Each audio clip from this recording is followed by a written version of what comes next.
Good morning, good day and good evening. How are you doing, ladies and gentlemen? Hope you're doing good on this Friday. First one in today, none other than Great Grievance. Second place we have Jin, and third we have Pirogi. We also have Westrune in here, welcome back man. Dark Muppets here, good to see ya. Mother how you doing? Camarão Lendário, bem-vindo pá. Happy Friday indeed. Hope you guys are excited for the weekend. I'm doing pretty good, a little bit late here today. I ended up having just a slight little panic attack.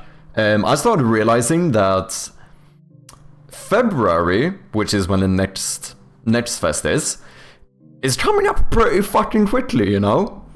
Like, it's only a couple of months left until that next fest, which obviously is the plan for us to join.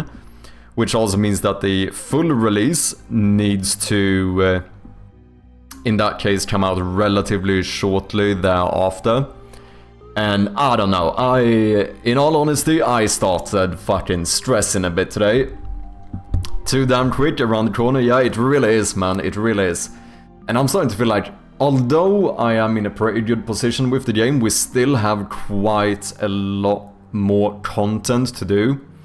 Not only that, it would be good for me to do quite a lot of marketing as well.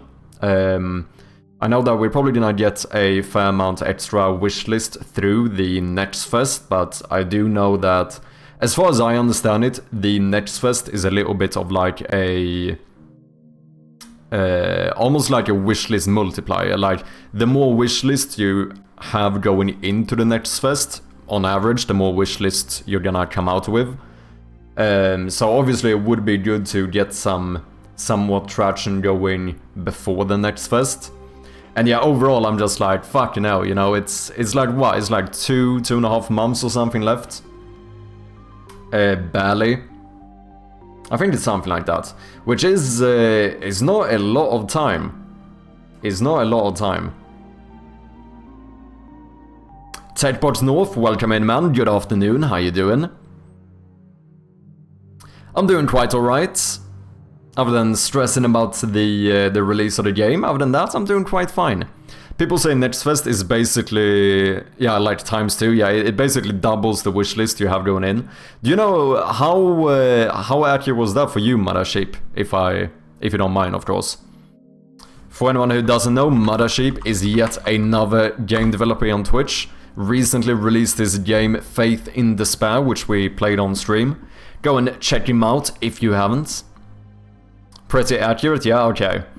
Vintage, welcome in man, hope you're doing well. Yeah, so I don't know, I started stressing, like obviously I've already pushed the release date forward twice since I started working on this game.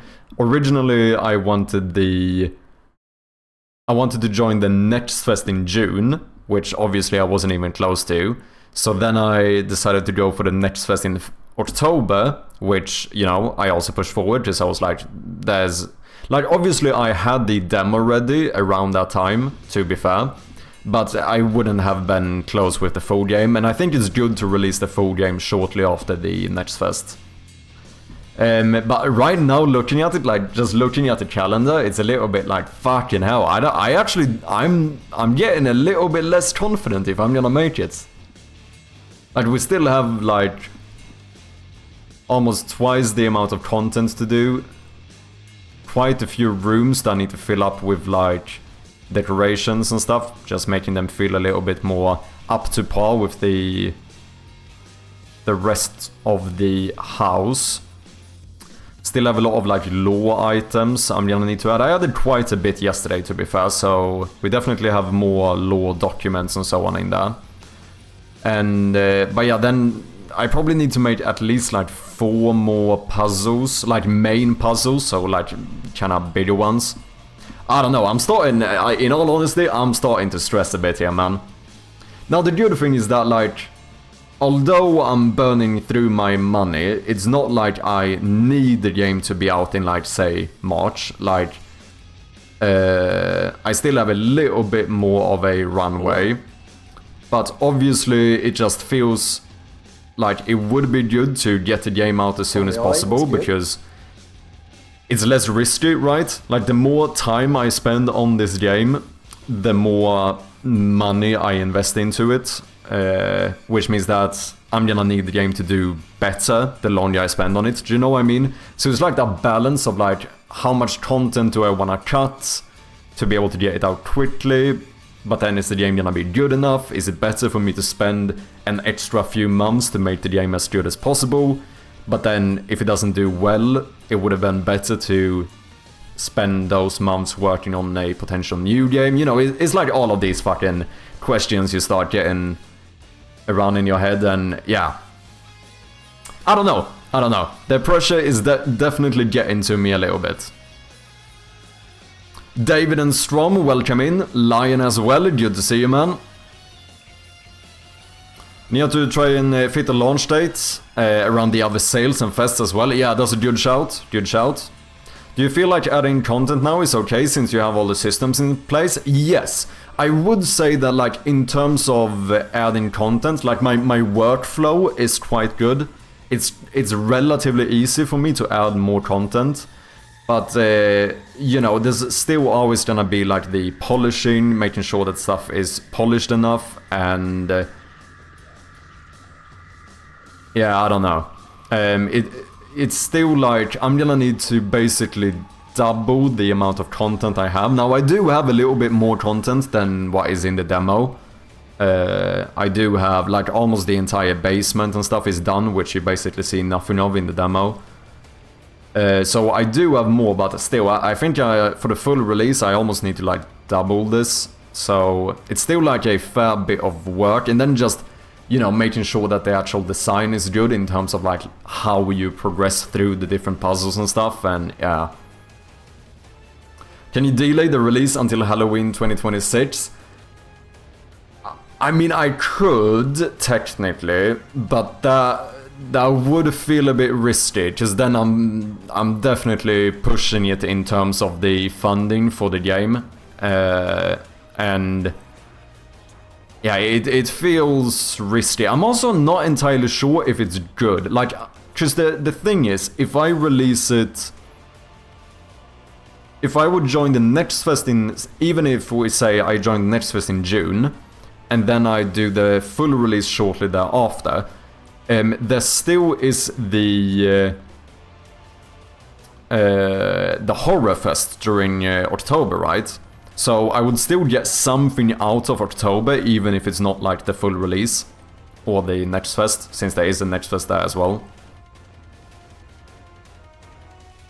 But yeah, that means if I would push it until Halloween, that would be a 2-year development cycle, which means I'm gonna about double my expenses to make this game, which means that, you know, relatively speaking, I'm gonna need the game to do twice as well for me to have it be somewhat successful, right?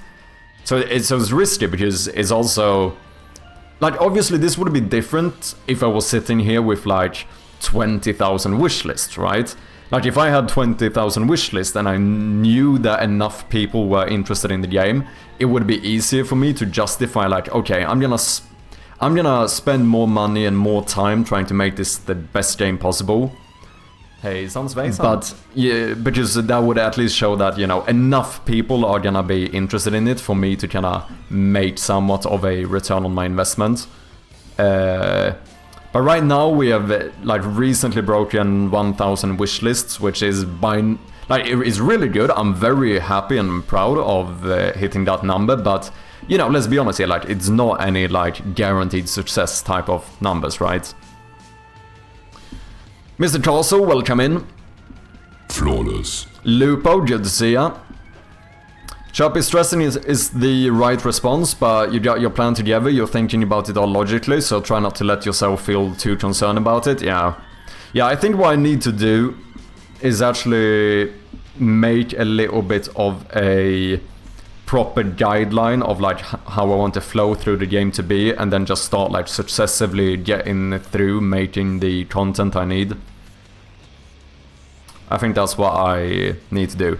It's also something that gets a bit tricky as well, is that I keep struggling with this whole thing about like how much I should show on stream, because obviously the deeper into this game we get, the more like full game content, lore, and like spoilery territory we go into, which is a little bit like annoying, because like I don't want to show everything in the game, right? So like finding that balance of like how much I can work on stream and stuff is a little bit tricky as well. Now something else that would be good that I definitely can do on stream is to just try and play through a few more point and click games to get some inspirations for certain puzzles and stuff. Which was the plan today. The plan was to play Grim Fandango, but with the slight panic I ended up getting today, I just feel like I need to do something on the game, and I need to feel like I'm, you know, progressing a little bit here. So I think we're gonna skip the Grim Fandango for today. Easy content double, add a UV light you get in late game that reveals stuff in the old locations. Yeah, that is something I have been thinking of, and it is a cool thing. However, I don't know if you can go as far as to say easy content double with that. I don't think I would double the amount of content, because how many times can you find a secret thing with a UV light before it gets to enformigt? How the fuck do you say enformigt? The opposite of like having variety. Holy shit. It gets like too one-dimensional. Do you know what I mean? There definitely could be one of those moments where you like need a UV flashlight to like find some hidden message somewhere to solve something else. But like we can't do that like 20 times, right? That's gonna get a bit stale. Evening Lupo. I would also start building content so you can get a better feel for how much time it will take. Yeah. And like I said, the good thing is that building content now is fairly... Like most of the content I have now I've done in like a couple of months, to be fair. So adding content is relatively quick in some regard, but then it's like, you know, all the polishing, playtesting, the localization, marketing, like all the stuff around it is gonna take time as well, right? Strom with the 20 stream streak. Holy shit, what a fucking legend, eh? Cheers, man. Because we have other things, like even something like the... now that was a little bit of a different puzzle, but we recently added the valve puzzle, right? Like I think I spent like 4 days making and polishing that puzzle to get it to like the... you know, the quality that I want it to be at. So that's like almost a work week worth of efforts. Still though, with that being said, I don't think that's too bad. Like if I would have tried to do this with the game jam code I had before we like refactored the entire thing, it would have taken me fucking ages to do every single puzzle. Like a lot of them I can do fairly quickly now. That panic is hard to get past, but it will pass, yeah. How about you get a Poltergeist 3000 in the late game and turn it into Luigi's Mansion point-and-click adventure?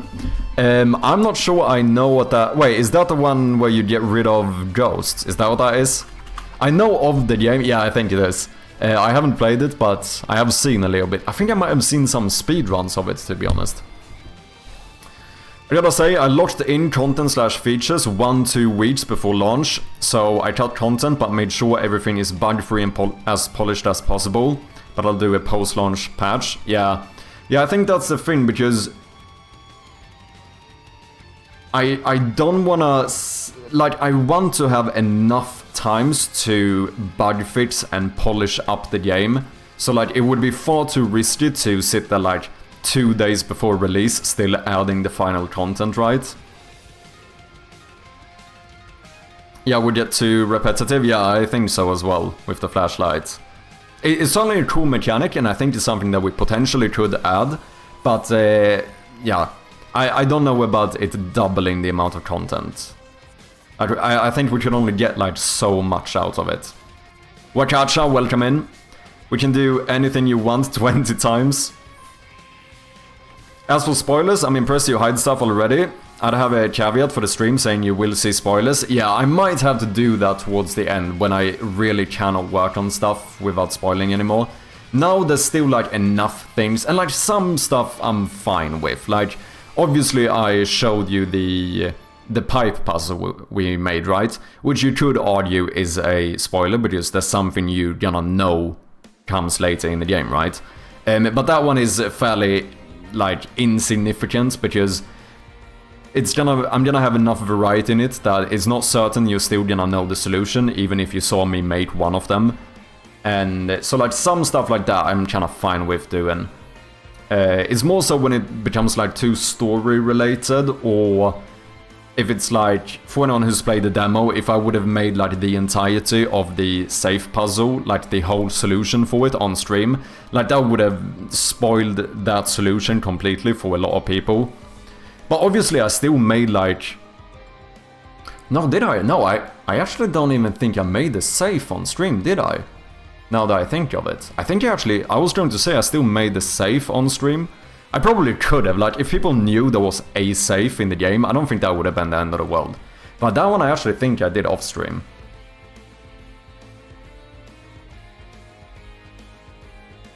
Demo downloaded, thank you so much Mr. Castle, truly appreciate it. If anyone hasn't played the demo, make sure to check it out. If you have played the demo, make sure to leave a review as well, it truly helps out. I think we are currently sitting at 71 reviews, so 29 more to go to hit 100. Luigi's Mansion is a classic horror game, it's great, you can get it on the Switch now I think. You already have the solution for needing extra content, anime boobs mode, might be onto something. A safe or a save? No, a save. But speaking of save, I also need to implement the save system and kind of brutally test that one to make sure it's robust enough. So that's probably something that's gonna be like... It's probably like a week worth of work, I would assume.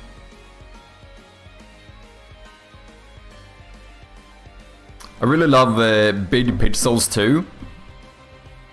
Oh, I just realized which one you were responding to. Can I leave a negative review? I mean, you can. Obviously, I prefer not having negative reviews. However, in Samuel, in all honesty, I still think that, like, getting reviews is good. Because why is it? To hit overwhelmingly positive, you need 500 reviews, and I think... Is it 95% that have to be positive? So, as long as the negative reviews don't go over 5%, it's not the end of the world. But yeah, with that being said, obviously I prefer positive reviews. But I do think in some regard, reviews are still good. This is not a fucking call to action to go and negatively review the demo, by the way. Please don't. Please don't. But... Shroud of Gloom 2, Shroud of Boobs. Shroud of Gloom 3, Tokyo Drift. Yeah, there we have it. You drive the car through the mansion. My understanding is that it really doesn't matter as long as you're mixed or better. I don't know about mixed, because that one is probably... I think that would dissuade quite a few people. I think if you're better than mixed, as long as you stay better than mixed, just what, that would be positive. That's still quite good. Because I know from like personal experience, if I see a game on... Like, I recently played through Little Nightmares 1 and 2 with Miss Chirpy. And then I wanted to have a look at Little Nightmares 3, and I saw that it was... It had mixed reviews. And I could feel instantly how I got a bit hesitant, like, I don't know if I want to spend like 30 quid on a game with mixed reviews.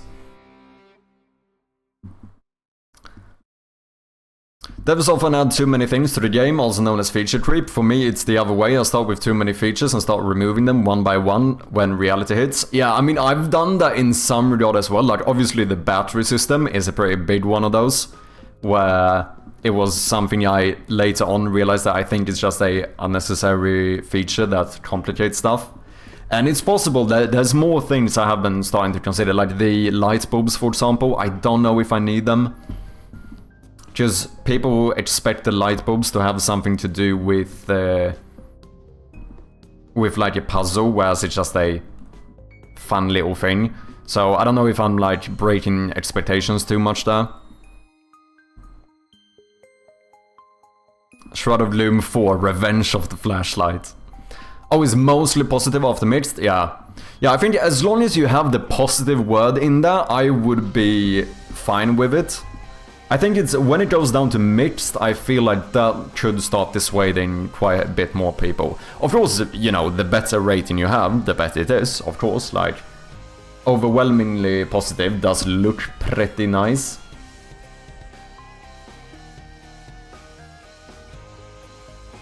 Dubbing wasn't a serious comment, should have added /s, but you can use something like that in many ways for a better bang for buck. Like finding code numbers, hidden lore messages, tracing footsteps, finding hand/thumbprints, blood splatters. Yeah, no, that is a good shout. It's something that would be fairly easy to add, but could add quite a lot to the game. And really easy to do as well, like I could just color the light around the cursor, and it would actually look like a UV light. So that one is possible. It's not something I have like planned at the moment. That one is leaning a little bit towards a nice to have feature rather than a must. Just yeah, it's difficult. I feel like if we add something like a UV flashlight, it feels like we would need a certain amount of use for it. Like, it's not worth adding if it's a one-time use. Like, you need it for this specific thing and then you never need it again. What price point are you aiming for with Shroud of Gloom? It's not currently fully decided. I did have a question for it in the feedback form. I don't think I'm fairly certain I will not go over $10. I think I'm actually gonna go quite a bit lower. I think the average expected price from the demo so far is, I think it's unironically $6.66 is unironically the average price that people expect for the game. So it's possible that it would be somewhere there. Like, I think, although it's not gonna feel great, like, you know, 1.5 years-ish of work and giving that away for like $5 doesn't feel great, but in the end, I think that it's probably the better decision for a game like this to be on the cheaper side. Because, you know, there's a massive point-and-click series that are doing really well, like Rusty Lake, for example, which sells for like $4. Like, I don't know if I can charge like twice the amount they do. Do you know what I mean? No promises, but I'm fairly certain it's gonna probably end up somewhere around like maybe $5 to $8.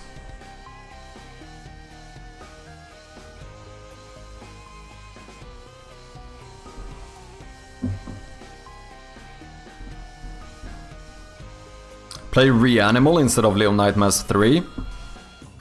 I think I've heard that name. Reanimal. One game... Oh, this looks very similar. It definitely had the vibe of Little Nightmares. Holy shit, it looks similar to Little Nightmares.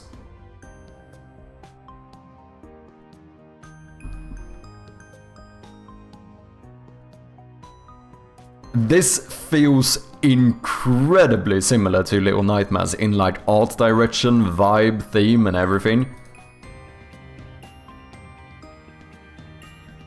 If you would have shown me this screenshot, I think I could have bet money that this was Little Nightmares.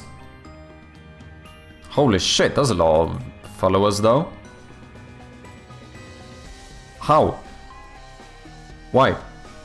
Is this a series or something? Oh, the creators of Little Nightmares. Oh, it's the original, because I know they didn't make Little Nightmares 3. Oh, so they've gone off to make Reanimo. Ah, that explains it, doesn't it? That explains it. Okay, fair enough, fair enough. No, it's not. Yeah, Tarsier Studios. That's one who made, the ones who developed 1 and 2. Okay, it all made sense. I was a little bit confused there for a second.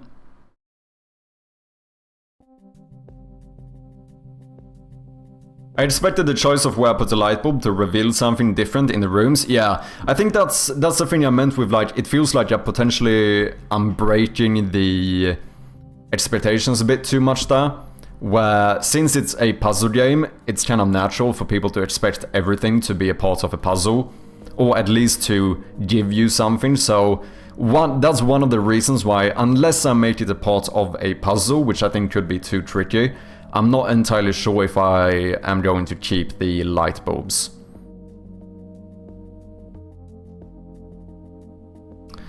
Another game I've been thinking of playing, I really wanted to check out the, what is that called? Chants of Senna. This is like a puzzle game where you have to basically learn and like figure out the language. Which, you know, as a language nerd, this looks really fucking cool. I know GMTK talked about it in one of his videos. I know it's on sale now as well. I'm actually kind of considering buying this. It seems really cool. Just a random little tangent.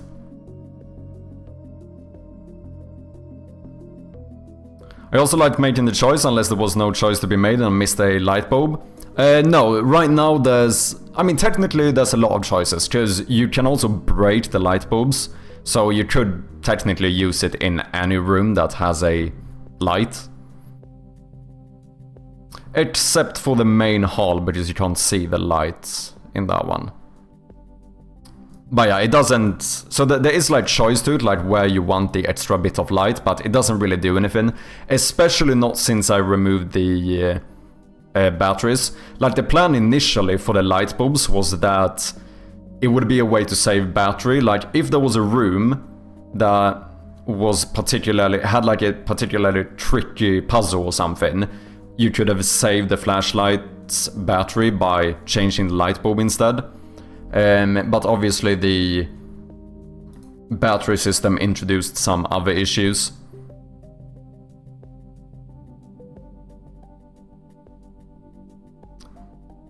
$7.99 might be a better price.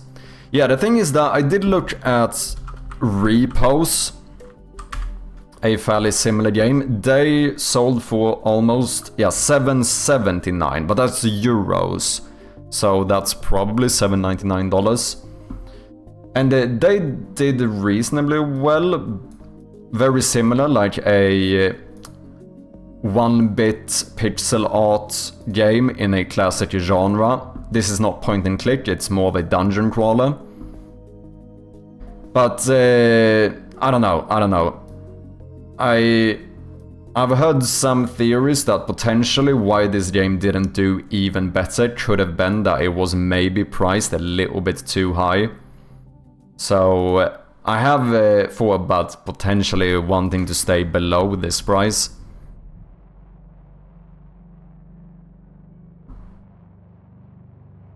It is sadly the market, but keep wiggle room for sales discounts. Yeah, that's a good shout. $6.66 sounds like it's a scam for some reason. +1, yeah, Mothership, I know you like that one. Go with $4.99 and go crazy with loot boxes. Oh dude, not to shit on things, but I always thought Rusty Lake seemed like comparatively low effort to Shroud of Gloom. In some regard, I could agree. I think I've put a lot more effort into like the small details and stuff. I don't know story-wise. I think they have quite like deep story that it's hard to figure out, but I think they are quite deep story-wise. But it's also just that like in terms of point-and-click puzzle games, they are very well regarded. And not only that, they already have a huge community behind them. So it feels, even if my game still has a fair amount of differences to the Rusty Lake games, like I still think it's a hard competitor, if you know what I mean. I love Tarsia's style. Back in the day, before Little Nightmares, they tried to ship a game called City or Metronome that used audio recording for the puzzle. Oh, really? It's $8.90 in Freedom Dollars? Oh, really? Okay, that was even a bit more expensive than I thought. Yeah, I don't know. I'm not gonna worry about price too much as of right now, but I think most likely I'm gonna end up pricing this game a little bit cheaper than perhaps I would have wanted. But as you said, probably still with some wiggle room for sales and so on. Cheetah, welcome in. Stropsay as well, welcome in. Good to have ya. Hope you're doing good. It's right common to do a 20% discount on launch because it sends notification to everyone. So somewhere like $7.99 with a 20% discount could be a good launch sweet spot. Yeah. Might be a good shout. I think currently I would say I'm relatively set on the price being between 5 and 8. I think 10 is too much. I think 10 is too much for my game. This feels like an end of stream conversation. Did I get unlucky in joining? You did not. I just started up the stream. I just usually end up chatting a bit of shit before we actually get going. So you're very much on time. Hope you're doing well. Hope you're having a good Friday so far. But yeah, 6 cents or $6.66 doesn't make sense since it falls apart in regional prices anyway. Yeah, that's a good point. But $5.99 for a 2-hour game is what I do. We'll still tempt refunds though. Yeah. Yeah, just that's something to keep in mind as well with the price, like especially for a linear game, like the length of a playthrough, I feel like is a pretty big factor in the price point.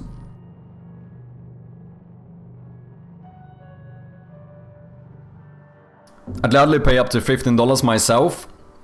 That might be the case, and with the risk of being a bit blunt, I think it's fair to say that you might be a bit biased, Vintage. I think if we're being realistic, I very much think that a lot of my audience would be willing to pay more than like $6-7 for my game. However, I'm uncertain if the same could be said about the general Steam consumer.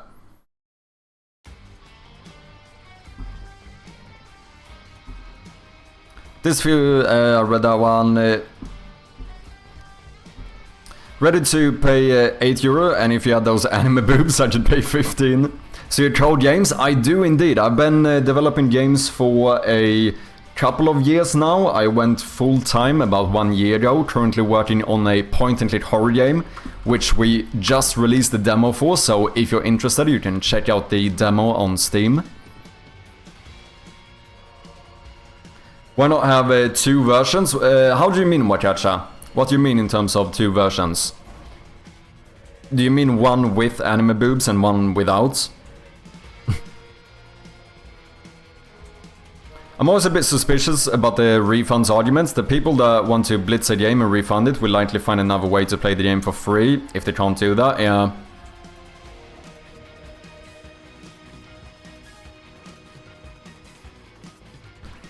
But the normally €7 to €8 and one with OST could be 15. Yeah, I do think I'm gonna do a separate soundtrack that you could purchase through Steam. Because that would also be another way to show some extra support to Bjarne, who's been doing the soundtrack for the game. So then I could give him like the majority of the earnings from the soundtrack. So that is something and then I'm fairly certain you can do a bundle, right? Like you can also do a bundle with your game and the soundtrack of it, I'm fairly certain.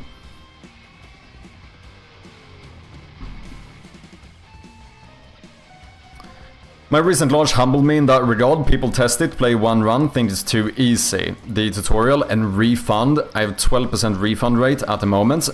That's not too shabby though, is it?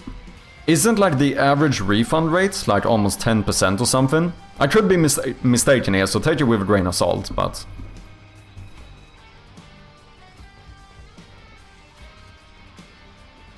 Oh yeah, I'm totally simping for streaming with $15. Luasoft, welcome in. Yeah, you can bundle. You can have a bundle with your OST, yep, I have that up too, okay. Yeah, so I think that's something I'm gonna look into. I think bundles overall seem kinda buffed. So probably gonna reach out to some other developers too, see if one can sort out some bundles. I think the price depends on the length of the game. If it's too easy short and too expensive for the amount of playtime you're getting, people will have a good chance of refunding. I think so too.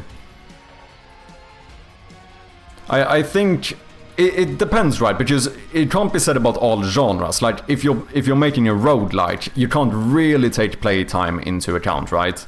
At least because like theoretically the playtime is infinite, so then the price would be infinite. Or like a open world RPG that has like 300 hours of content.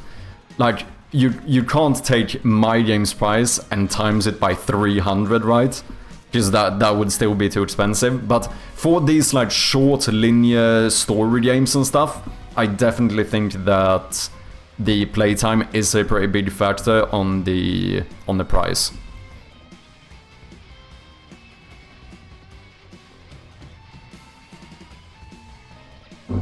Average refund rates for most games are between 10 to 15%, yeah. So it definitely doesn't sound like that's a horrible rate.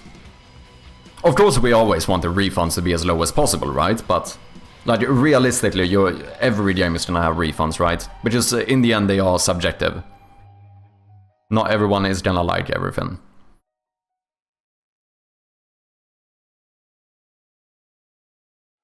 I'll definitely put the Jam game on Steam, if not only for the experience. I think that could be worth it.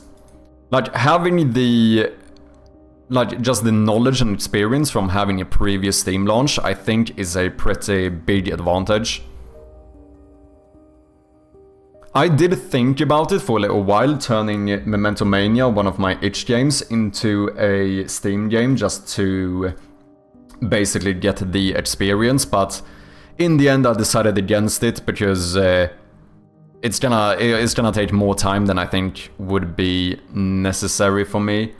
Just I need to focus on this game, but obviously I'm in a different position here because, you know, I'm also doing this full-time, self-funded, so if I was doing it on the side, I probably would have done it.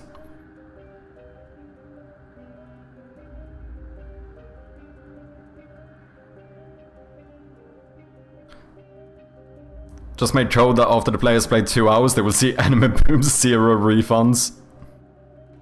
But in those cases, it's more about enjoyability, difficulty, playtime, cost. Yeah, I think so as well. And you could still consider playtime, even for those bigger games. But it would be something different, right? It would be like the average playtime, or like the... how long you would take to get the most out of the game. Like, it can't be like... about finishing the game, because theoretically that could be like hundreds, if not thousands of hours in certain games. But yeah, I think you're right.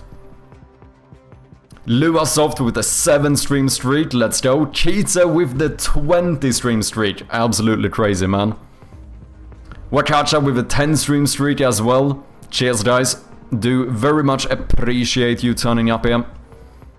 I'm gonna get hung up on if I want a jam game with middling polish to be my debut game, while also thinking I'm probably overthinking things. I think definitely if you're not in like any rush to get like proper games out there. I don't mean that like a jam game can't be a proper game or whatever, like obviously to still do well, but yeah, you know what I mean, right? But if you're not in any rush to get like other games out, I think it could be worth the experience. Even doing like a smaller game. Yeah, so today I don't have too much time. I am gonna have to end the stream a little bit earlier. Sorry about that one. Like I said, I did start a little bit later today than usual.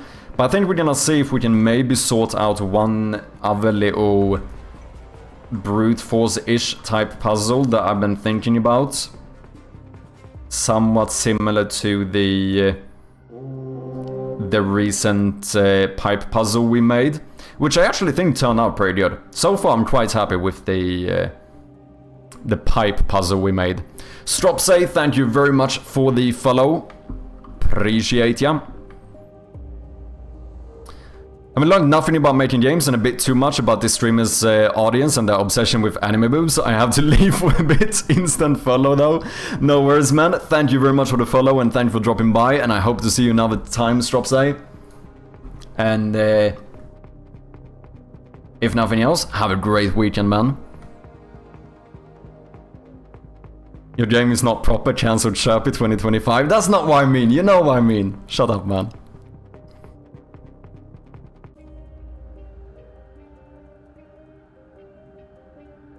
I'm really sorry, but I have to step away for a bit. I need to create the background sound effects for the cutscene. Have a great time developing the game and playing. I'll be back once I'm done. No worries, Lion. Thank you very much for popping in, and best of luck with the sound effect. And cheers, man. I've been doing a bit of polish on it, but I'm not sure when to stop, if that makes sense. I think that's always the case. Where's that quote? Like, art is never finished, it's merely abandoned, or something. I think that does have some truth to it.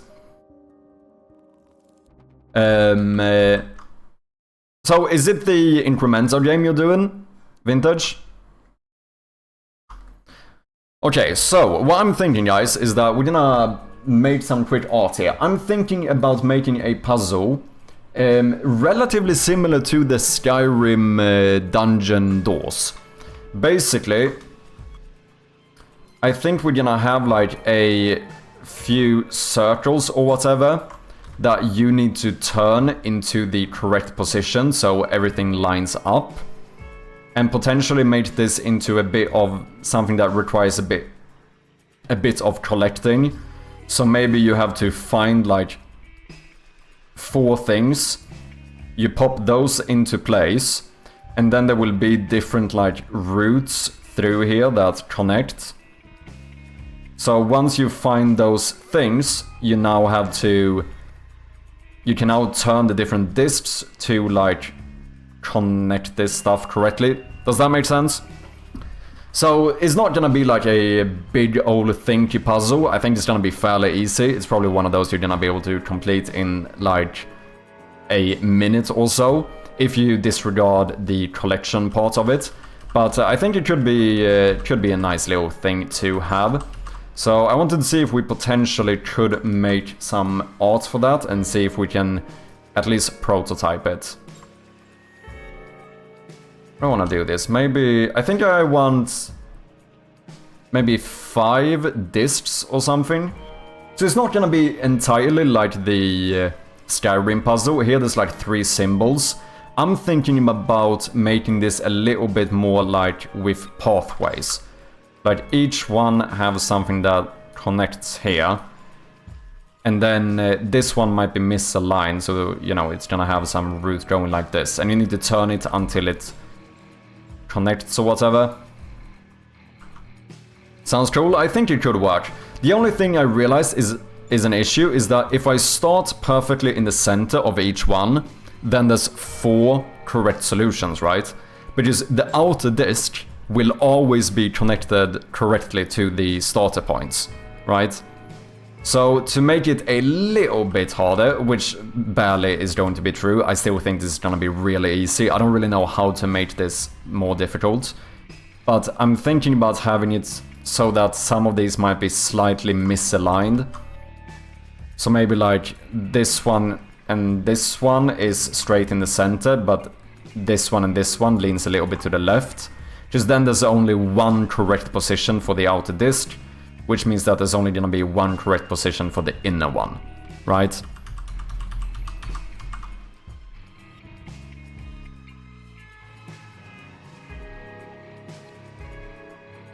Black Friday today too? True, true. It is indeed Black Friday. Which I think means, are they not having a sale? Yeah, there's a sale on gift subs. Look at that, 35% off. Even Twitch takes part in it. Black Friday is so weird though. Like, you have Black Friday, but then like half of the stores and stuff do Black Week, so the entire week has a sale. And then at least in Sweden, there's even places that do like Black November or something. Where you just have sales the entirety of November. Like, it feels like we keep pushing like how big Black Friday is. I don't know if that's just a Swedish thing or if it happens elsewhere, but it definitely is the case here.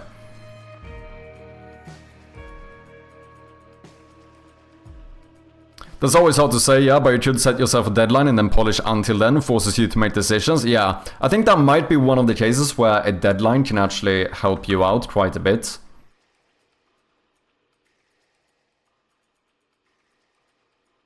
Wait, is this uneven? It is. Yeah, the woodcut in Sisyphus one? Yeah, I definitely think that is something you could put on Steam. I still definitely want to say that I think the like the theme for that as a incremental game is fucking fantastic. Do it, Vintage. Just do it.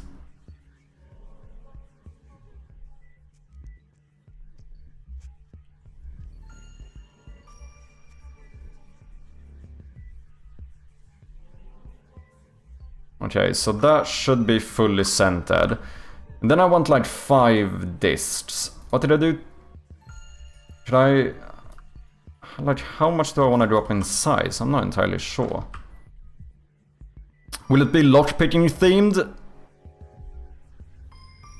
Not in any direct way, no. Is not going to be like a gamification of lockpicking, if that's what you mean. Will it open something? Like when you solve it? Yes. But it's not gonna be like a gamification of lockpicking. Because lockpicking is something I did consider before as well, but also one of those things that creates a lot of questions. In terms of like, okay, does that mean you should be able to lockpick any door in the game? Do I have, now I might have to do some doors that are non-lockpickable? How do I explain what doors can be lockpicked and which ones can't? Are lockpicks a consumable item? Or can you reuse them? There's a lot of like design decisions around something like that. The whole, why is it the door problem or whatever they call it?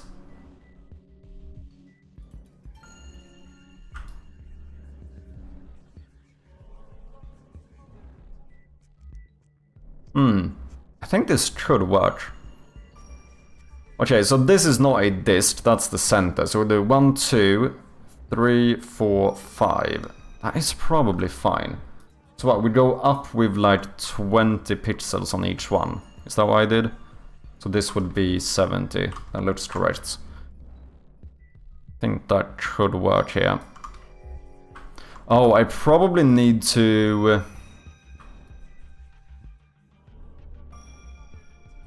How would a highlight system function here, though? I might need to do 2 rows, to be honest.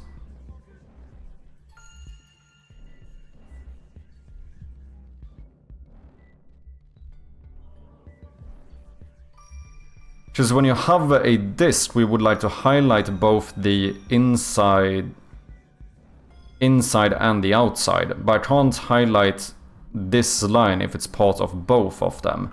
So I'm kind of thinking if maybe I need to do like a lighter color thing. On one end. Maybe on the inner one. So in that case we could have done something like this. And then, oh, this is annoying. Now I can't remove you. That will remove both.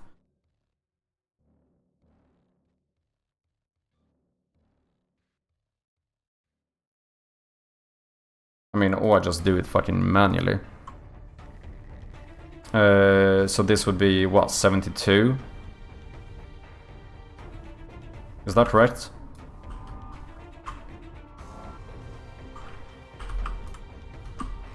What's the shortcut? Shift U? Or is it 74? Oh no, because it changes the shape. Oh, that's a bit annoying. I can't do that. If you want, yeah, you can send me a build and I'll give you some feedback. For Vintage Game, do you still have the itch game up? Or the itch version? That's the one I played. There's a Steam takeover for Black Friday too, and I didn't see a sales event for it in the backend. Typical backend problems, eh? Smalls the Kobold, welcome in, man, how you doing? I'd like to make an endless mode, but I don't have the time, if I'm being honest with myself. I'm being indecisive is the problem.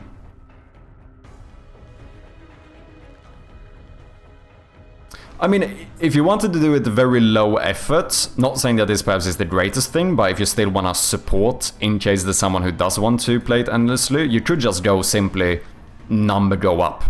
If they want to. Like, once you finish the game, there's an option to, like, I want to continue just for the sake of it. Like, you might not even be able to buy more stuff, but you can just continue getting a higher number.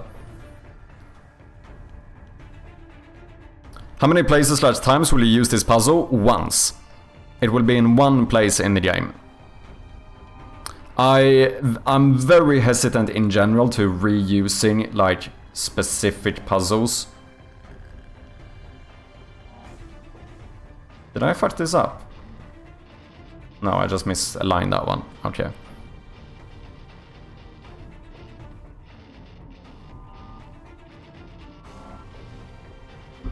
I got the itch version up, but I've updated the game since then. Can I send you like privately in the next few days? You can link it here as well if you want, Vintage. Oh, but you mean that you might want to update it first? But if you want to, of course, feel free to link the game. And that goes for you as well, Smalls. You recently got your game up on Steam, right? I still haven't had the time to playtest it. I was thinking about potentially doing it today, but I'm unfortunately not gonna have the time. But feel free to link it if you want to, so people can check it out. Okay, how can I do this but only on one side? Oh, you know what I could do? Shouldn't I do it? No, that's still going to remove it.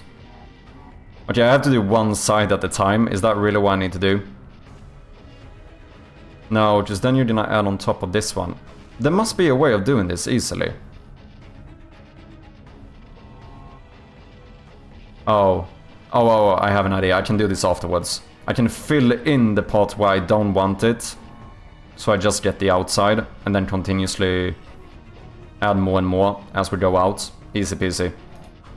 Okay, how many discs do I have? 3. I think I want 5. If I have 5 discs that can be placed in 4 different positions, that would be, what, 4 factorial combinations? Is that correct?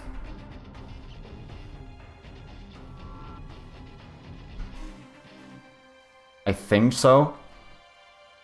There's 24 different combinations you can make. Correct me if I'm wrong, but I think that might be the case.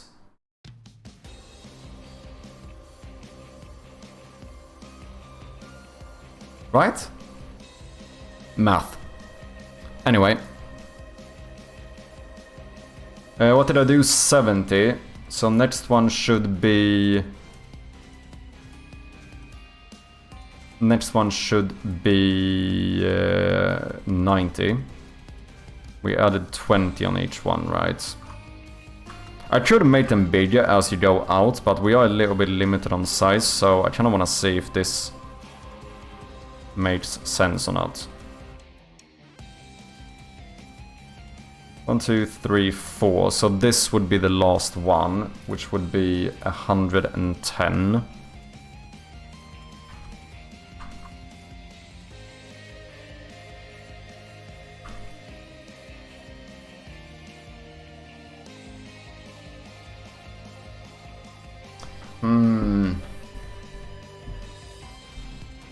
I don't know, is this gonna be a bit messy? Let me do a random background color for now. It almost feels like it could be. But I need space for the extra things, because I think I want to do some things you have to collect first and place around this. And I need to make sure that this one isn't blocked by the back arrow. So potentially raise this up a little bit higher than the center. Hello. Auto shoots, welcome in. Hey, Chappie, focus. How you doing, Arthur?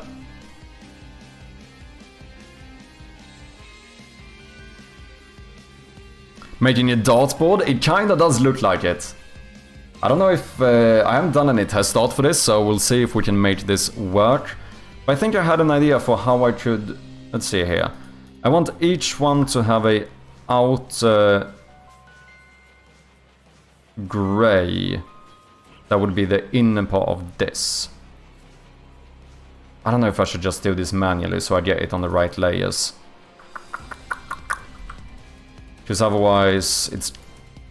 If I could do this and then do a outline around it.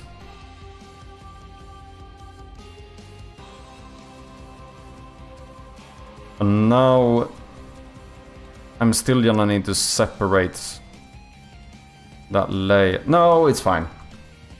Just I can just remove it after. I think this is the easiest way of doing it. And then we fill this one in. Because I wanted to highlight both sides.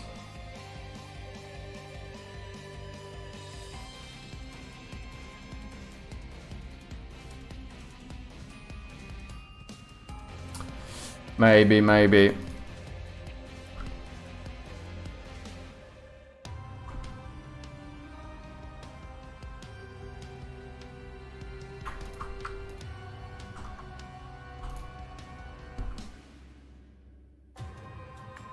Let's see what it would look like.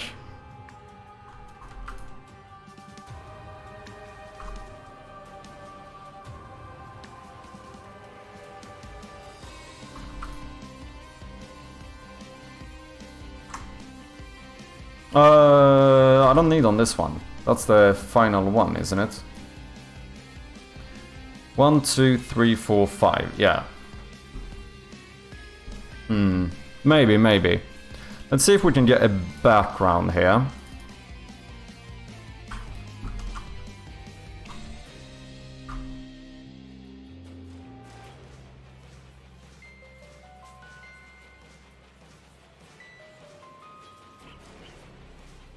And then you gotta keep in mind that it's all gonna be a little bit darker in-game.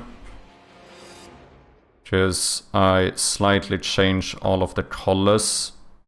It's gonna look a bit more like this.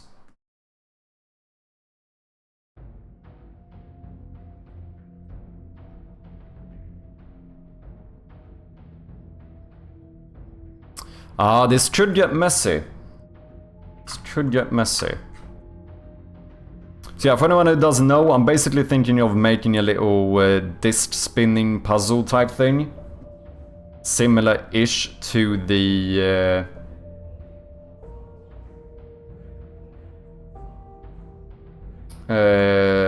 like the dungeon door puzzles, whatever you call them, in Skyrim. Where basically we would have little lines going through these. So there's like some pattern you need to put correctly.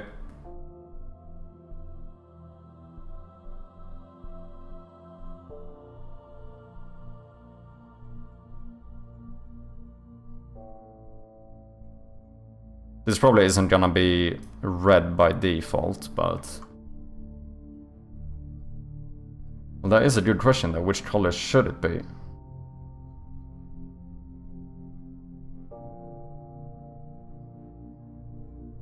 Then when you do this correctly, we could like light this up or something. Maybe it turns red when you do it correctly. But then, should I... Maybe I'll do gray ones like this, connecting. So we do like the outlines.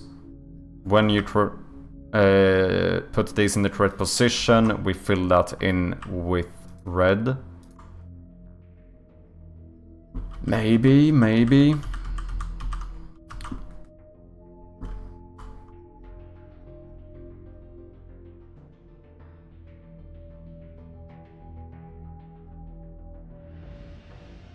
Oh, wait. Shouldn't I do this?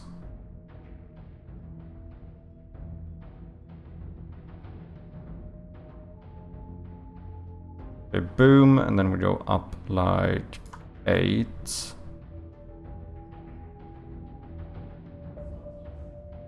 $15 maybe? I don't know. Grievance with a 20 stream streak as well. Cheers, man. Very much appreciated. What did I do here? Did I say 15? I think so. Fuck, it does look a little bit like a dartboard, doesn't it?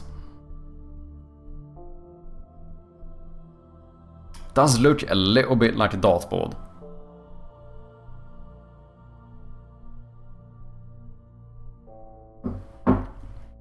No idea if this would be relevant to any of your game stuff, but it should make the completed patterns look like alchemical symbols. Oh yeah, we should also have symbols on these. Do you mean like the entirety of the pattern would look like a...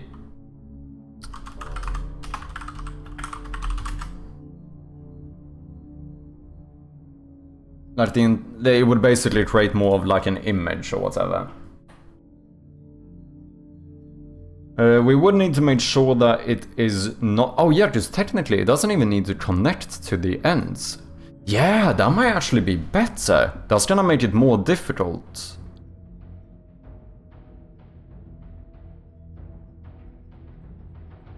Nothing says that it has to connect out from here.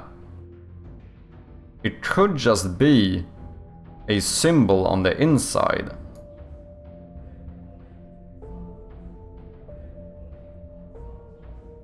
Then I kind of wonder if I need to make this stuff darker so that the symbol stands out more. Have you finished the skeleton game yet? I have not. I have not.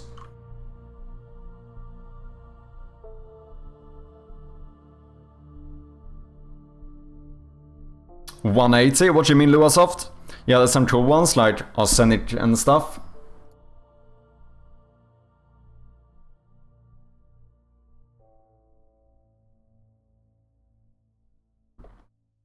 Philosopher's Stone.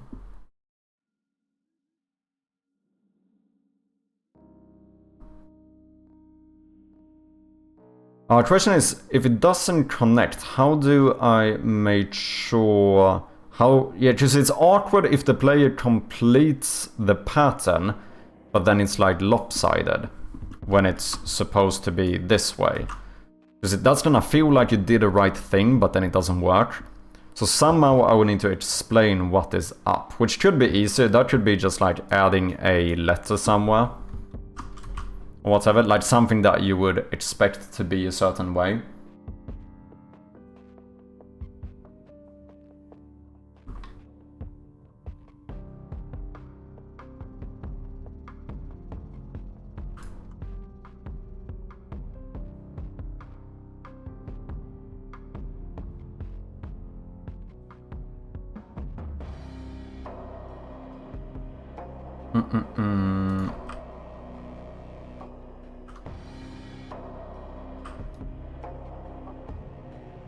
Yeah, maybe.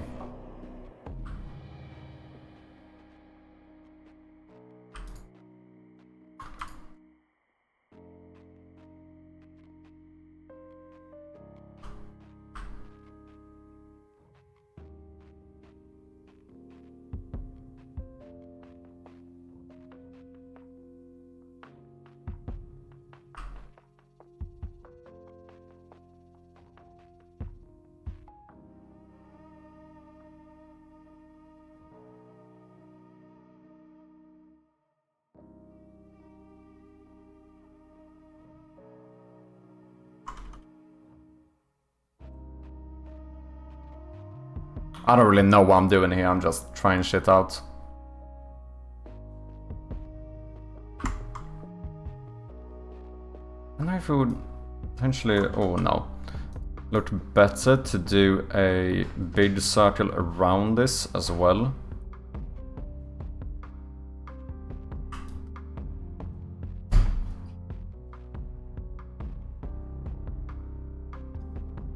Wait, is this not even? Oh no, it is. And maybe doing something like that. Damn, it really does look a lot like a fucking dartboard, doesn't it?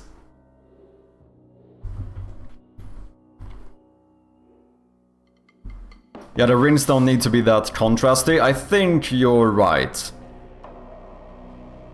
Should have the puzzle auto-rotate in the right position when it's completed correctly. Yeah, that is true. That is certainly true. We could just add an extra animation that like turns it in the right way. Now, it wouldn't literally turn, because I can't rotate pixels. But we could do a little... I think I might do some like in-between frames, like smudgy frames or whatever.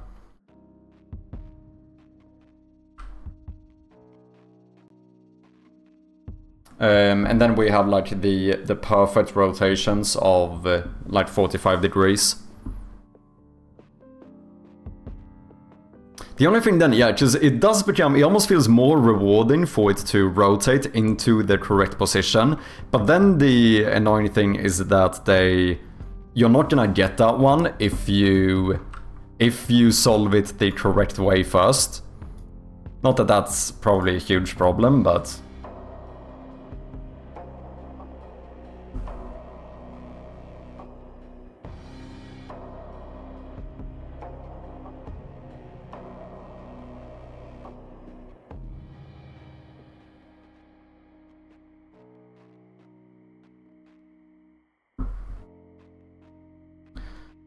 maybe just add some random shit around here. Potentially. But yeah, I think the rings would need less contrast. Because otherwise I feel like this is gonna be a little bit hard to look at. I think I'm gonna merge all of this stuff down. Oh. I merged too much.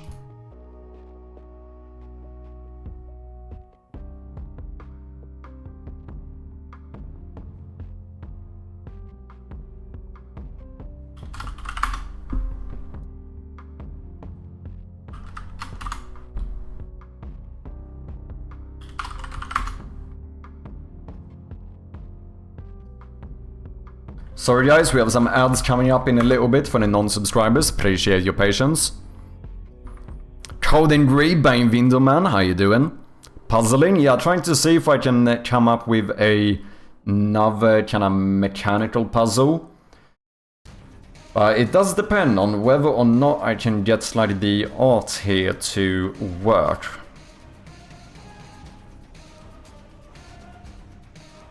Okay, so what I could do is turn this grey into the darker shade and then do all the rings in this one.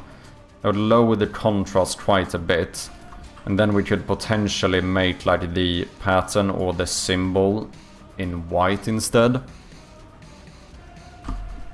That might work.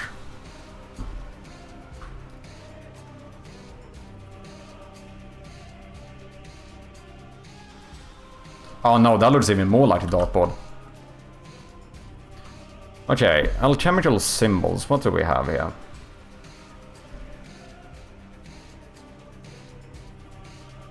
The thing is that it would kind of have to be something that makes sense. You know what? This would have... In that case, it needs to be like related to law, I suppose. So I think what we're gonna do now is that we're just gonna make something random for testing purposes.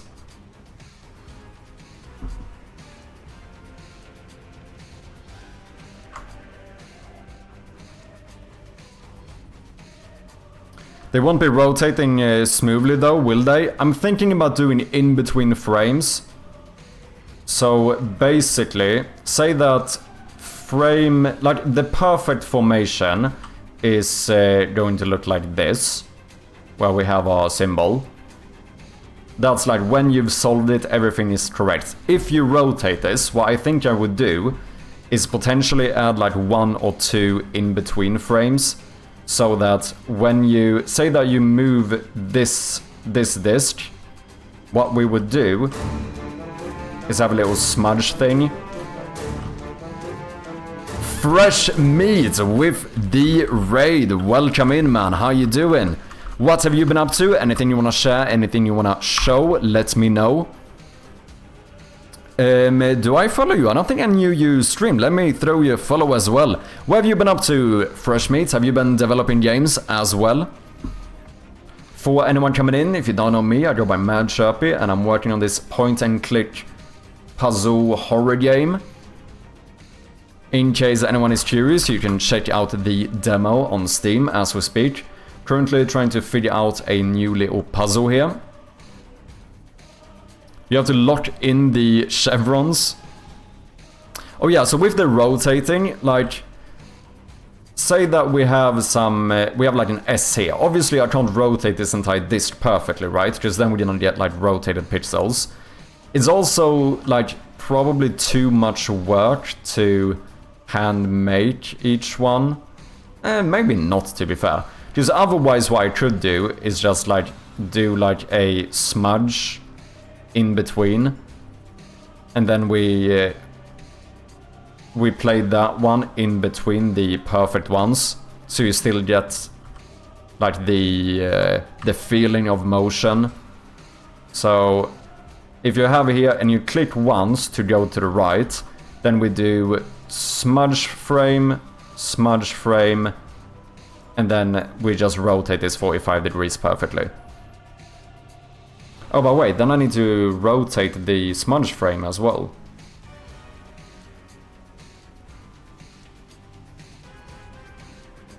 I guess I could just make one for each and just have that be an entire... I just literally do some shit like this. Play that in between. Because I don't know if I want it to snap all the way from here to up here. I don't know... That's not gonna sell the emotion enough.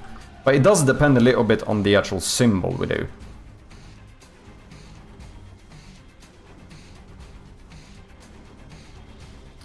Which I just realized now, you could, theoretically,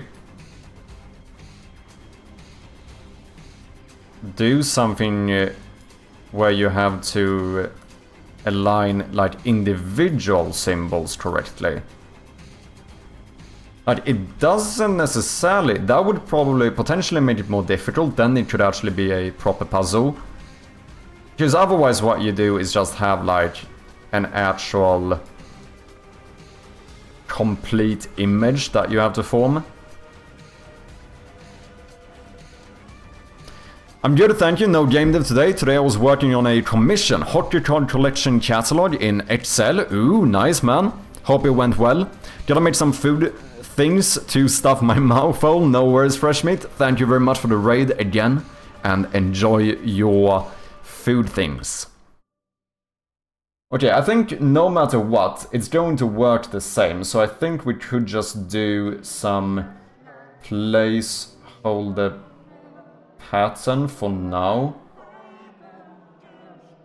I don't know what I would do in case I Just how would you solve it if there were like individual symbols you have to align? Just putting them on a straight line, that's gonna be far too simple.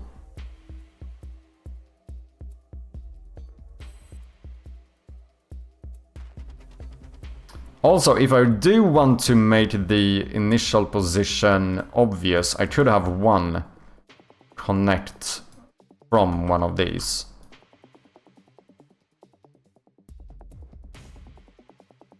Then, of course, we're gonna give away the position of the first one, but maybe that's not the end of the world.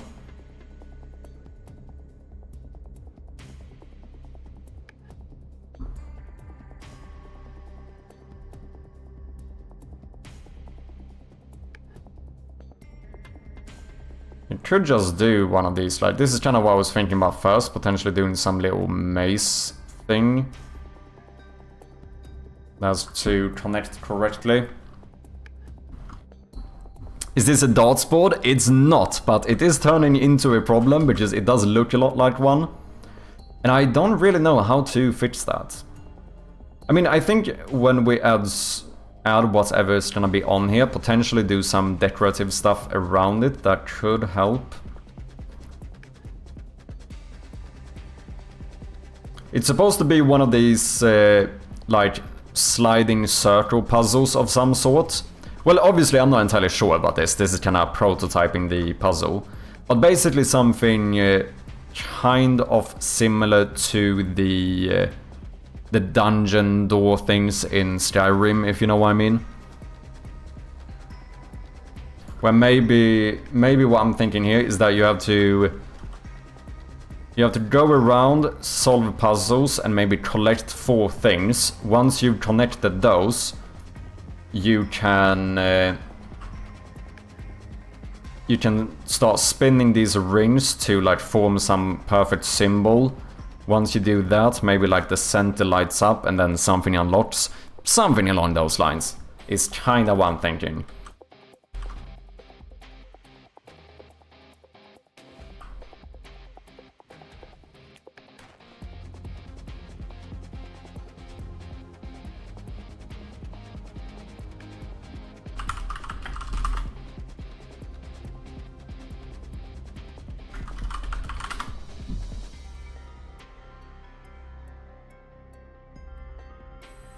So they did symbols, but obviously they don't show all of them. Oh, what you could do, if you wanted to do something similar, where you have to get like a certain symbol in the correct order, is that you could just have like somehow display where the correct ones are. Like, this is the line where the correct ones are supposed to be displayed. And then on each one of these you have some symbol. And you have to align these correctly. You could do it that way as well. That would basically be the Skyrim thing, right?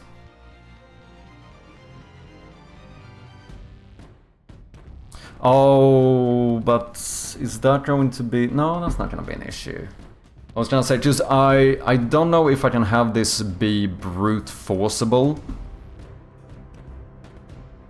But it won't be, since we could do this thing where you have to connect 4 things to be able to even rotate these.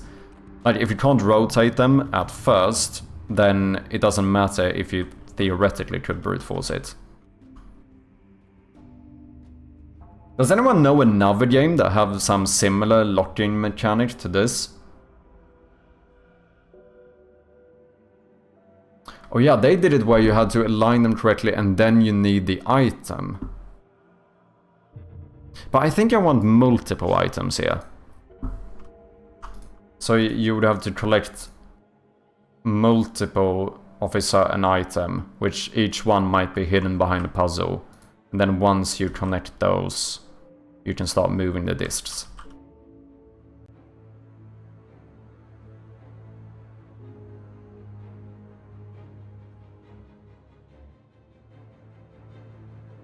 Okay, so here they do like swirly things all around.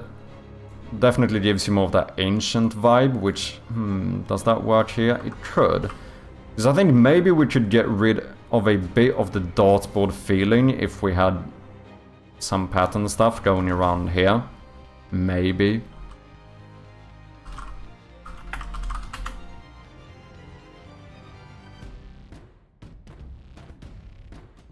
Shit, it looks even more like a dartboard because I did the thick bar around here. That actually, if anything, makes it look even more like a dartboard.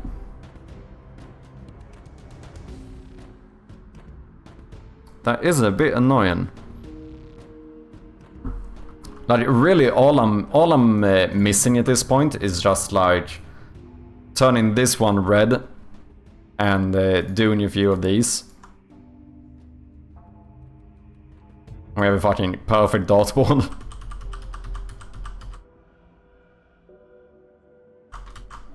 But that is not what we want. I mean, nonetheless, when people walk up to this, I think they're gonna get it, right? Because each ring is gonna, like, highlight.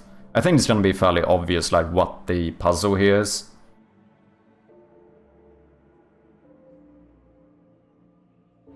With that being said, though, it would be a little bit annoying if every person walking up to this goes, oh, a dartboard. Dartboard is most requested feature since the TV hammering. Oh, what we could do otherwise as well. Before you found the things, we could have something that actually hides this.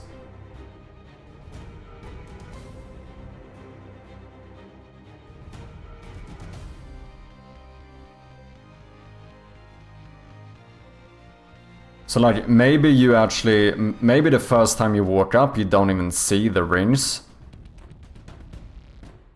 And then once you place these 4 things in, we, like, slide that thing away or something. Basically, like, almost like a lid or something. So you place something here, here, here, here, and then we just go boom, boom, boom. Like, this slides up to show the rings, and you're like, okay, this is what I need to do.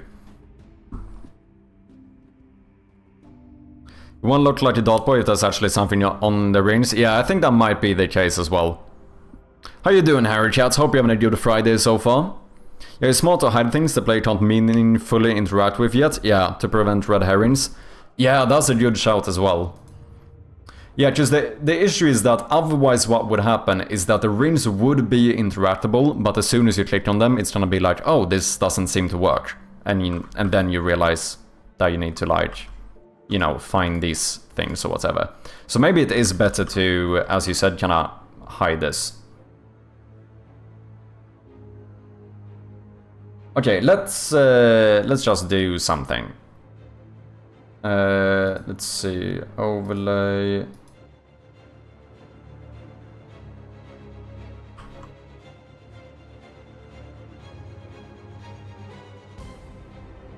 Damn, how do I want to do this? I'm gonna need... Technically, Oh, that's so clever. I never need to rotate the rings. All I do is rotate the symbols. The rings are the button, but the symbol can just be an overlay on top. I just realized.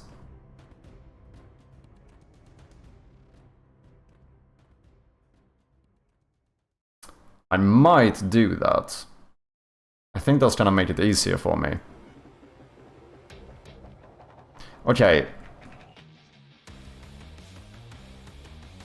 I don't know what color it should be, though.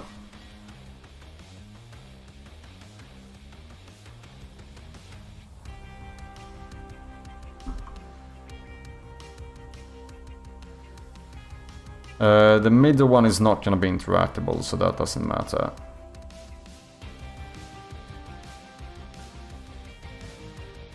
So we can just do something like this.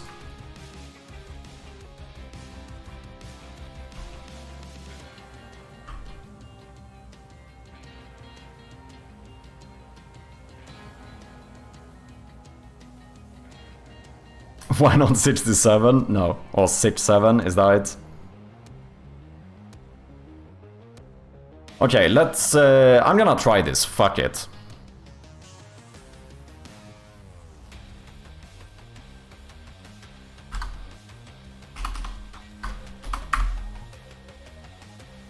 So in that case, it gets a bit weird because I need to separate the symbols from each ring. That has to be its own sprite. I need one of these, so we can make that interactable. I mean, supposedly you need something to put in here as well. Actually, the interactable object might only be the inner thing.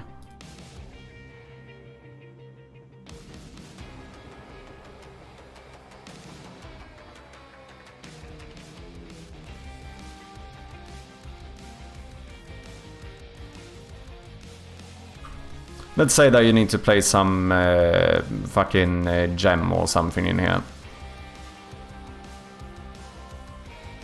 How do I make a gem?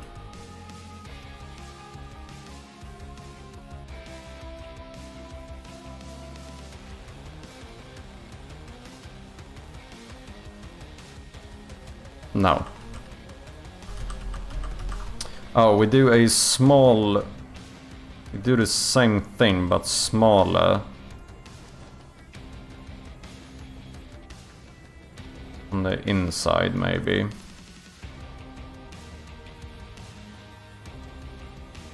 I don't really know what I'm doing.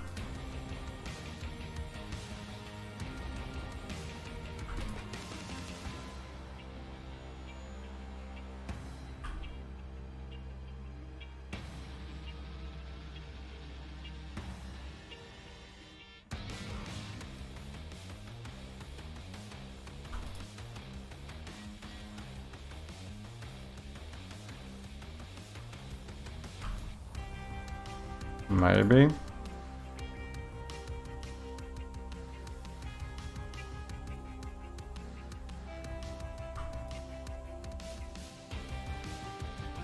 I don't really use filling colors though. I do in very few places.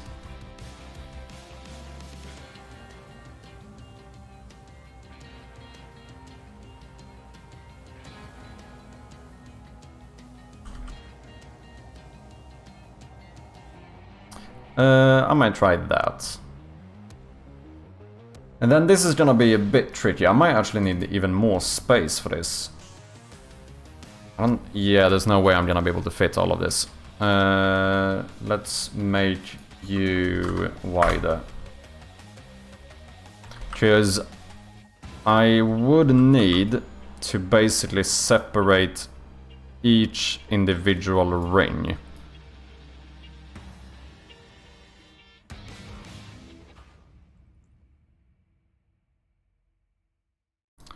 We do that, then we copy paste you, and then what we're gonna do is just go 8 connected, yeah. We're gonna remove all of this as well as that one. And then that one, boom, boom, boom, boom. So now that is only the outer ring, and then we basically need to do this for each ring. So now we can get rid of that one. And let's see, I don't need this gray either. Okay, dark gray on the inside. Exactly.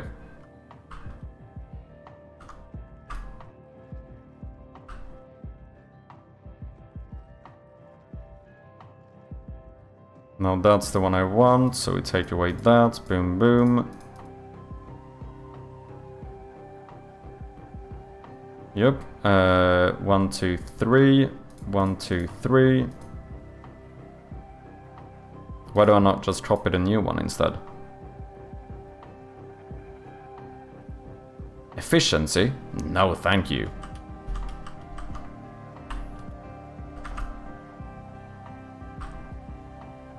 Let's see, this should be all I need now, because I don't think the middle part is gonna be interactable, so I'm gonna remove you.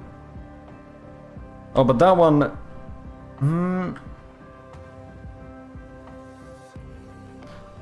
Maybe.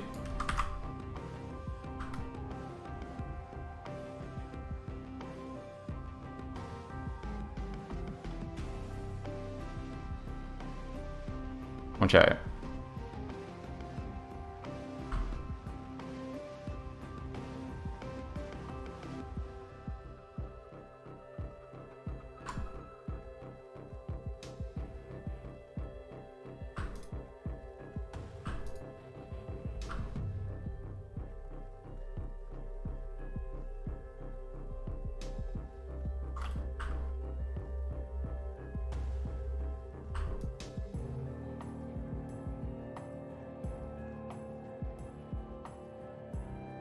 Oh, damn, I probably could have fit all of this, to be honest. So do you guys have anything fun planned this weekend? Anyone doing anything fun? Let's see. Okay, I think I could fit this.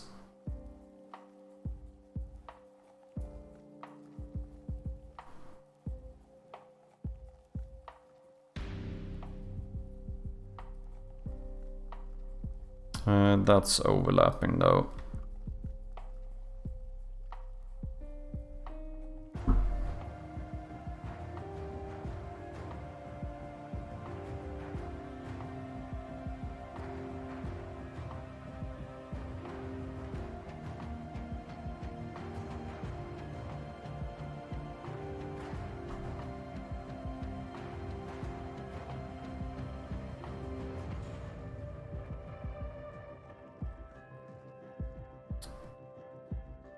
Okay, that is every ring we need. We have the thingies. Now I just need to come up with a good way of separating this. I guess I'm gonna have to do it manually at first. It would be nice if I could just...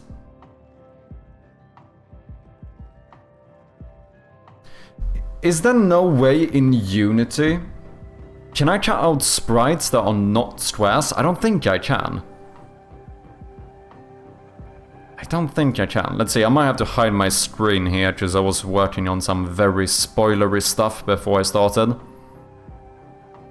Spent 1.5 weeks setting up Linux, so hopefully it remains usable this weekend, plus the usual productivity delusions. Sounds good. Which OS did you end up going with? Or distro, I think you call it in Linux terms, don't you?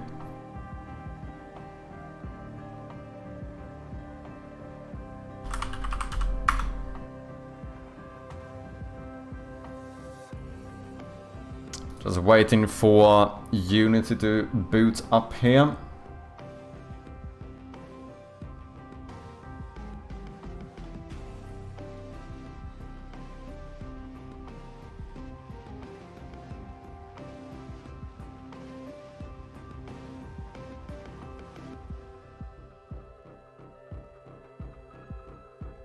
Taking its fair share of time. There we go. Okay, let me switch to the demo scene. And then, what was I gonna look at? Sprites, that's right. Okay, so if I go to like my props sheet or something. There's no way for me to make a sprite that's not a... No, I can't like freehand one, right? I don't think I can. I think these are inherently squares. In that case, I think I'm gonna have to do this manually. Which is definitely a little bit long.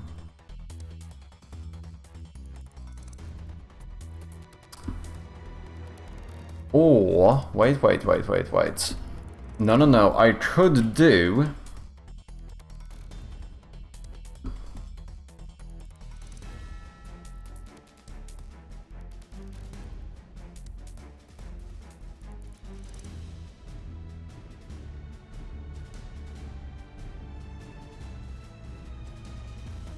Going with Bazite at the moment, main advantage over Ubuntu is HDR support. Okay, I see. Can it be circles instead of donuts if you draw them on top of each other?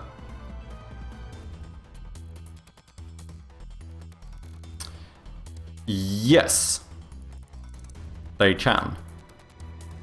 And in that case, I could just paste the... I could make the symbol and paste it over each one, just keeping track of the center. Right?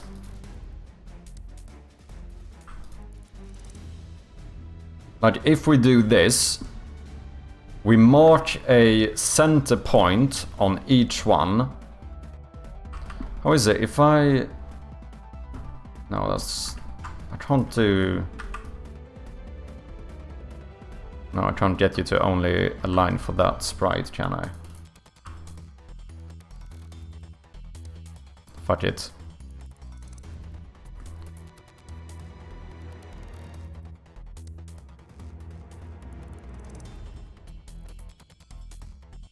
And that's the center. At least then I don't need to cut out the sprite by hand in a sprite, which is gonna make it a lot easier for me. Oh, wrong layer.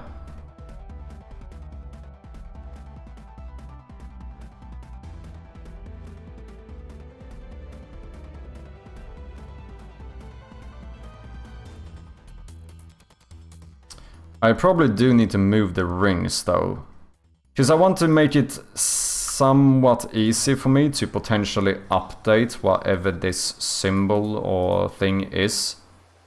It is way easier if I don't do symbols, to be honest, but oh well.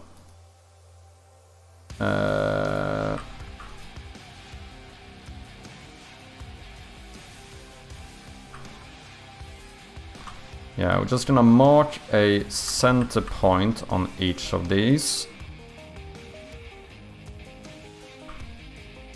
Boom.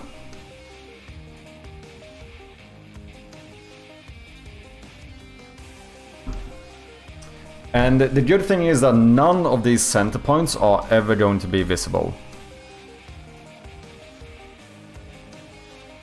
Because now what we should do is mark the symbol similarly. And then we just paste this over each one, right? And remove whatever's on the outside. So we would basically do this.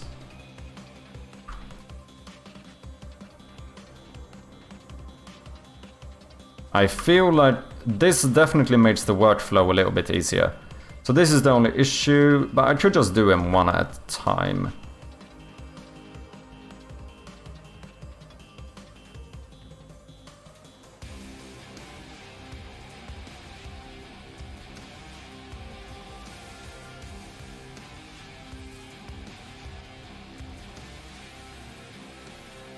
Right? I don't need to worry about removing stuff on the inside, because that shouldn't ever be visible anyway.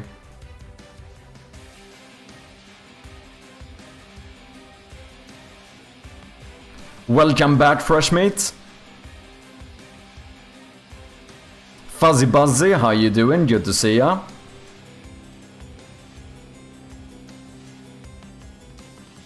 Yeah, this should be way easier. That one I don't need to do anything with.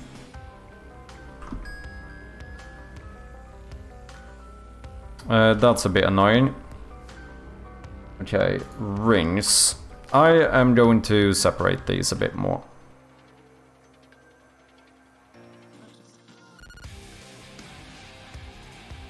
I don't think I'm gonna have anything on this one, so let's put you over here.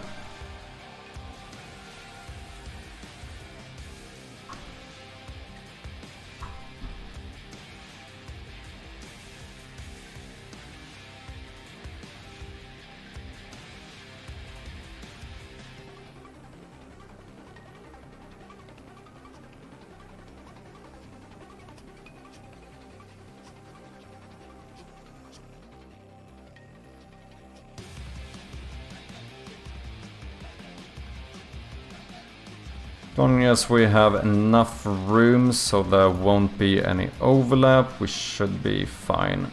Which that might be good enough. We center you. Center you. Wait, that can't be right. No, this is that one. Okay, paste. Go here. Remove whatever is on the outside. Good shout, Kita. This still requires a little bit of like manual finicky stuff, but it's definitely less work.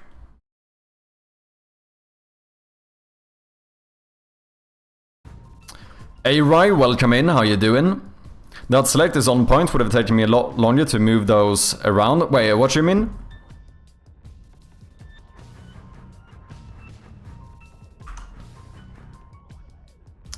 When I move the circles around? Oh, how you added the additional area? Yeah, it's really neat. If you mark something and you hold shift, you can continue marking. And if you hold shift alt, you can remove bits of marking. It's really useful.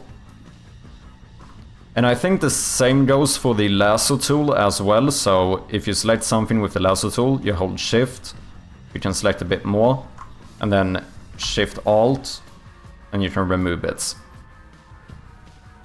Very useful. How you doing, man? Hope you're having a good Friday. Good to have ya. Okay, I'm gonna remove this. There's probably a way to like fully automate this, but I think this is good enough of a workflow for me.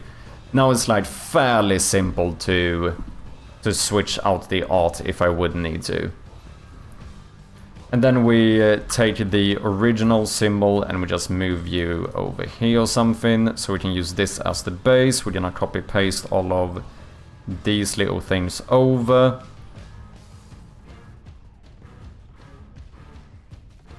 Yeah, I think that is like the base of what we need for a puzzle like this. The only other thing is the ring sprites for the animation when they move, because now they're gonna snap 45 degrees, which I don't think is going to be great, but we're gonna try it. We're gonna do that for now, but I'm fairly certain I'm gonna need to add some in between, like smudge sprites or something.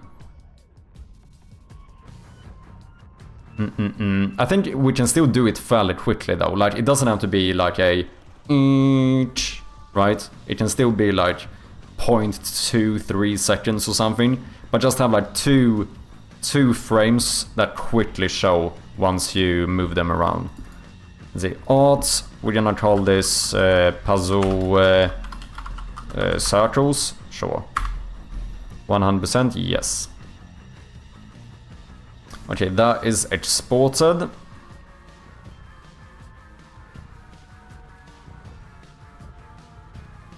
You know, we could probably throw these in somewhat quickly here. Nah, I'll do that later on. Okay, we need a testing room. Let's go back to the garage where we were testing the pipe puzzle.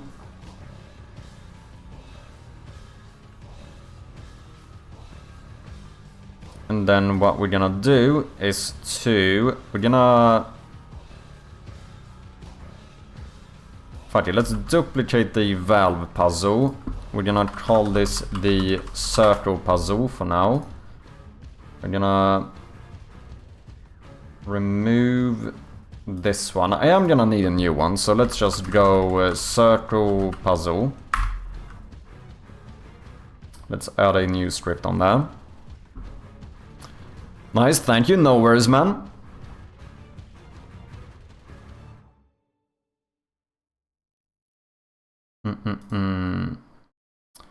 Let's say background. Sure. Variation 0, 1. We're gonna remove those. Back button we are gonna keep. Now we should be able to enable this. Yes. Then what we're gonna do is that we're gonna open up this. Now see if we can get just a quick little prototype together. So we're gonna turn this into a puzzle. We're gonna remove unnecessary namespaces. Did that not work? Fuck it. We're gonna remove this and we're gonna leave it like that for now.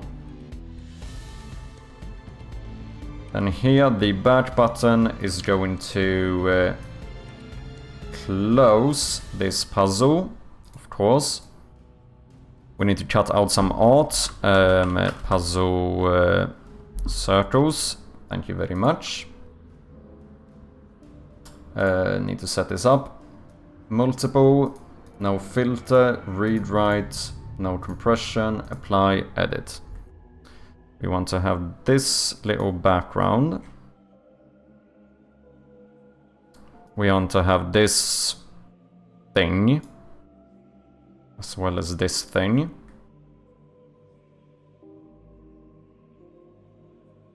And then we're gonna... You know, wait, let me remove these. We're gonna have circle... The first one is gonna automatically be called circle 0, so let's do this. Boom, puzzle circles 0, and then we can just go in order. They will be automatically named correctly. Go 1... Do I want extra? No. I think this is fine. I'm not gonna have transparent pixel hitboxes on this anyway. Circle 2.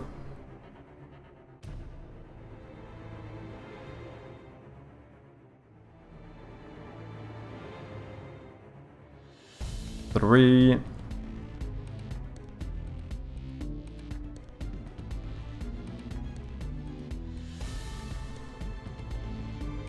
4, and last but not least,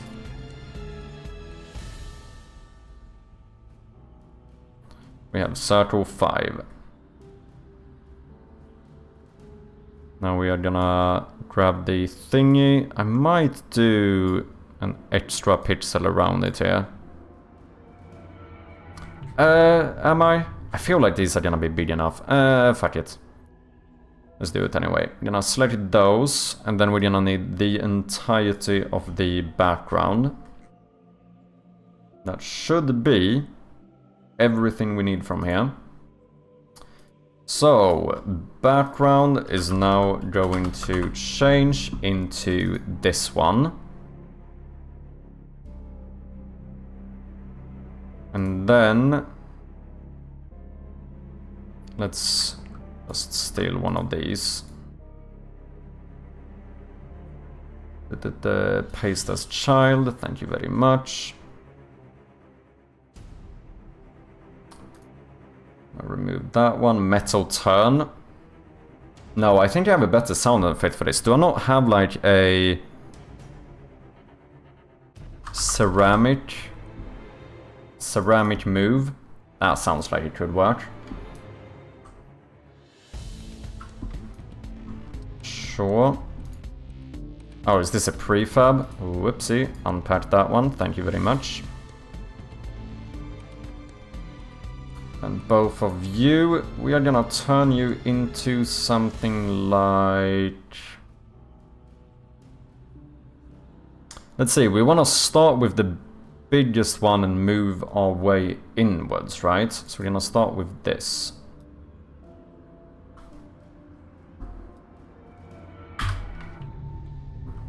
And now you should be completely centered, which might have to change. Maybe it's fine. I don't want the player to accidentally click on the back arrow. Maybe I should move this entire thing up a little bit.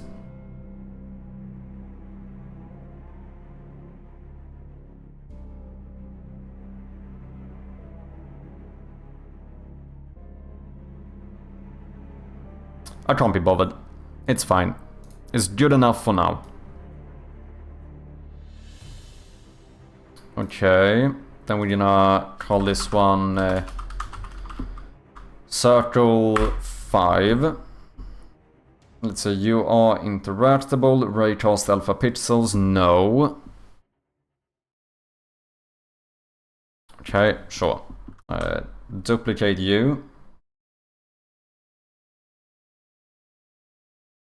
Switch the sprite into this one. Look, it's gonna even automatically align as well. Look at that. Oh, you know what? Let's do this instead. Let's actually call you Circle 0. Circle 1. Now they're gonna automatically name themselves correctly. Easy peasy.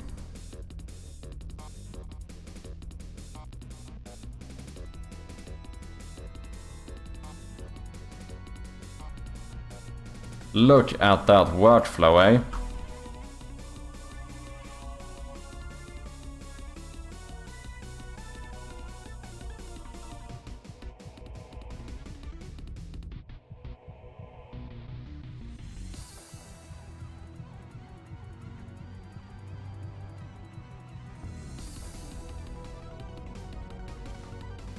Boom!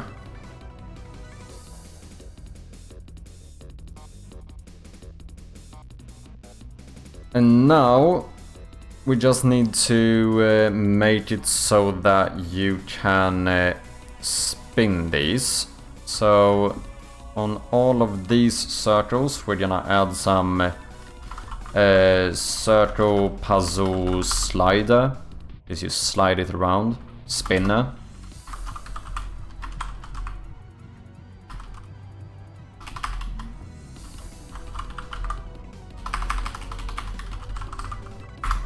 Sure.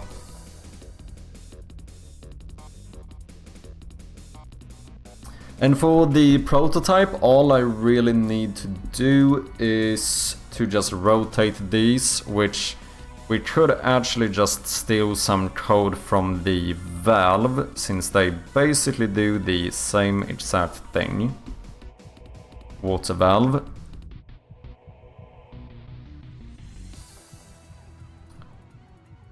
To be honest, I could actually copy-paste quite a bit of code here. I know that's not like what you're supposed to do. The community to a marble race. Let's do it, ladies and gentlemen. Let's boot up a quick marble race with Lupo as the challenger. Do you have a preferred map? For anyone who doesn't know, this is a little side project we started a while ago. As always, we're gonna do a little prediction here as well, whether or not you think that Lupo, the challenger, will win against the community. The middle one, Gigaplinko, let's do it. We're gonna do 5 marbles by default, 10 for subscribers. Type ! join in the chat if you want some marbles. The prediction is up as well, so you have 2 minutes to gamble your challenge points. We have a Lupo Techbox, Luasoft, Dark Muppeteer coming in with some marbles here. Unity Coder as well, good to have you, mate. Morjesta. Currently 1,100 channel points on the Challenger. 600 against the Challenger. The odds do not make sense, but they rarely do over here. Keats are coming in with some marbles as well. About half the time remaining in the prediction. The score, oh, the bet has turned around. Currently sitting at 1,100 points for the challenger to win. 7,500 against the challenger. The odds make a bit more sense. With about 40 seconds left in the prediction, if you wanna gamble some of your channel points, make sure to do so now. If anyone else wants to join and get some marbles, type ! join in the chat.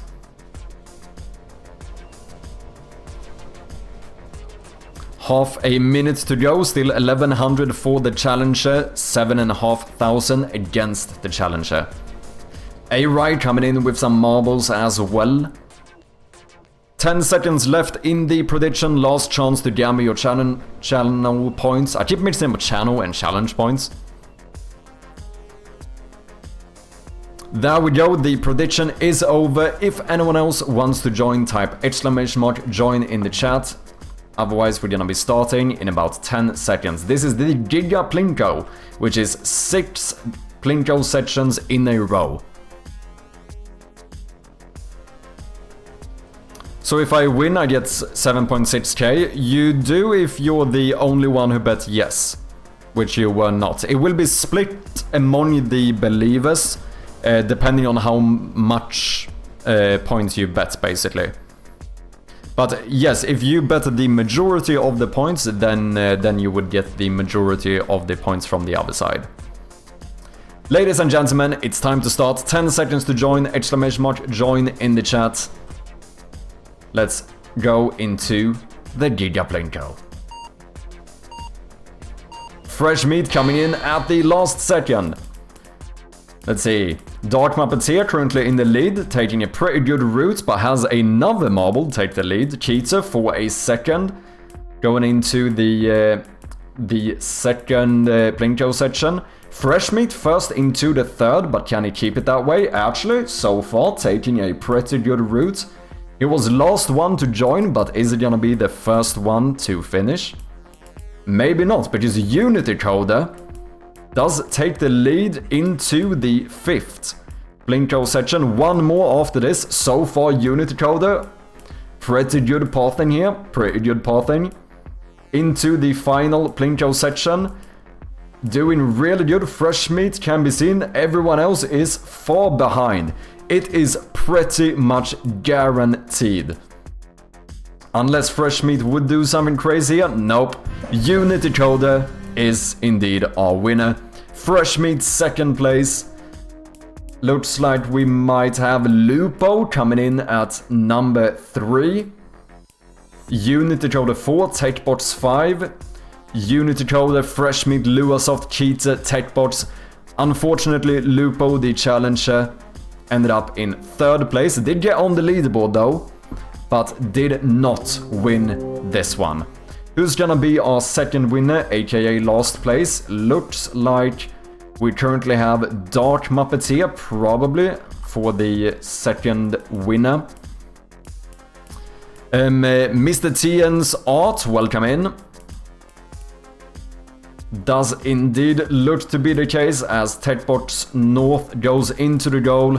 Dark Muppeteer in place 45. With that, every single marble is in the goal. Which unfortunately does mean that Lupo, the challenger, did not win, so the points of the believers will be split among the non-believers. GG, with that we're gonna end the prediction and get back to work. Thanks for playing as always. Pretty good rigging, not rigged. Started off so strong. Yeah, it did look really good there for a second, but Unity Coder absolutely taking the lead towards the end.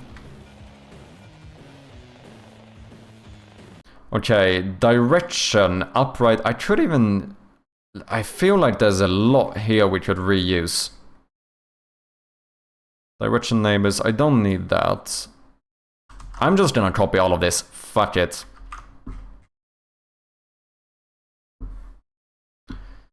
Direction, water valve pairs, we don't need any connection. Probably don't need is flipped now either, we don't care about water. Initialized, might need that one.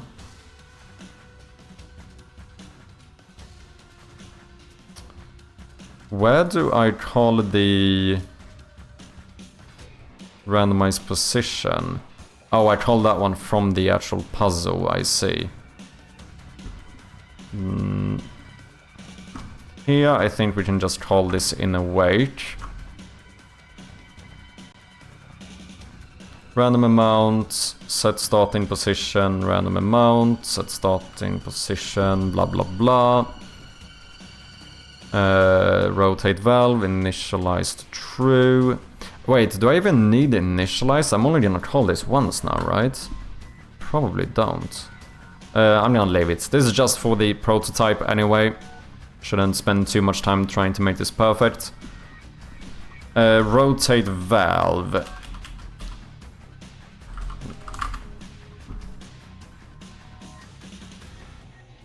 Valve pass, we did remove that one. It seems like IntelliSense is not working. And yes, by the way, I'm very well aware that I probably am doing something wrong when I'm copy-pasting code like this. Oh shit, I put this in the wrong one. Oh, I did. Let's cut that out. I actually wanted you here. But this is fine. Valve pass, we don't have any, so let's skip those.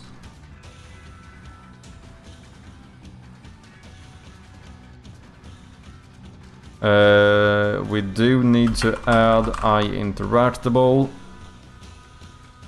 Don't need to do this, we don't need to publish this event. We might publish some other event later on. Float new Z. If not flipped. I don't think I'm going to be flipping this one.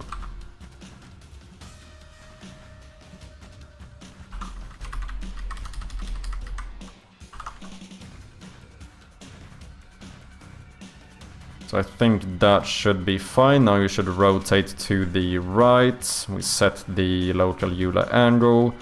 Get target pipes, don't need you. Get target, don't need you.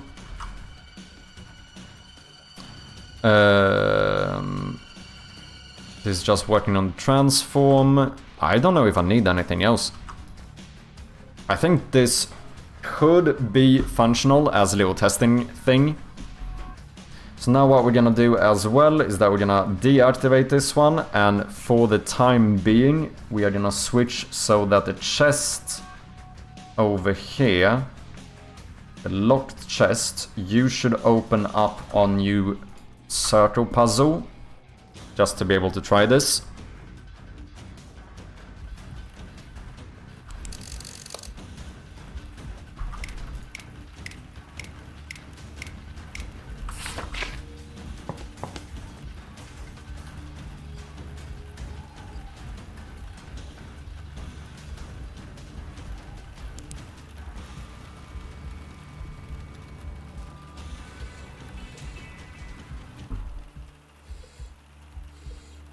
Sound effect is a bit low in volume.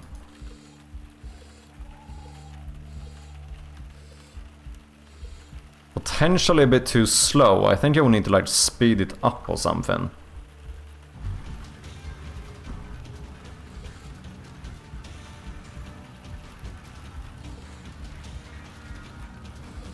Easy peasy.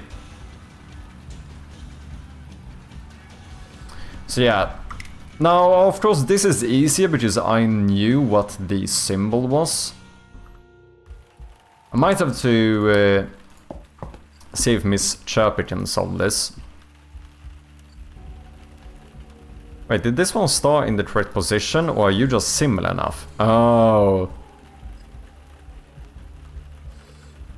You know what, these are actually so similar that I'm not even sure... Oh yeah, that is wrong. Okay, so this one... You need to be the other way. That looks correct. Interesting. Yeah, you can see that they slightly misaligned that.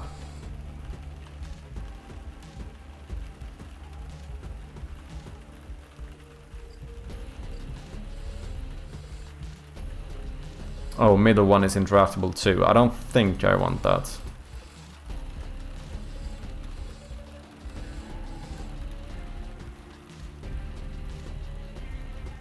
Yeah, you almost made... you made an almost perfectly radially symmetrical pattern, indeed. And I guess now I could swap both twice. Yeah, so this is the same one, but technically upside down. But it kind of works here.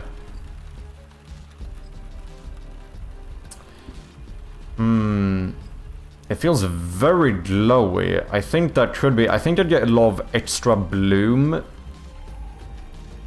since I light up the middle one. How does this look if I turn off the light?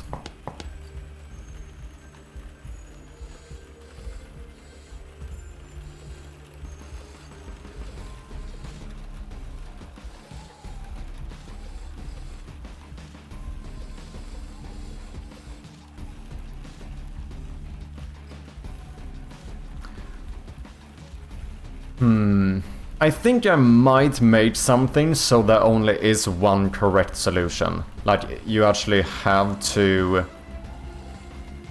It has to be the correct rotation as well. The only thing that's annoying then is that I need to make that visible somehow. Which means that maybe something from the outside must connect to this one, so... Basically what that would do is give away the position of the first one.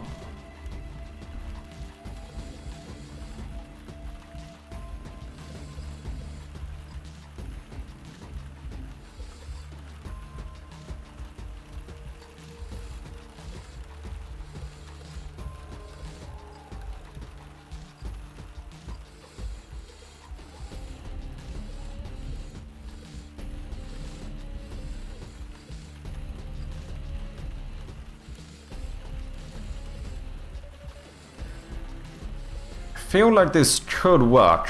I think it's going to be very simple, but I don't really mind that. Because I think this should still end up being bigger with these things.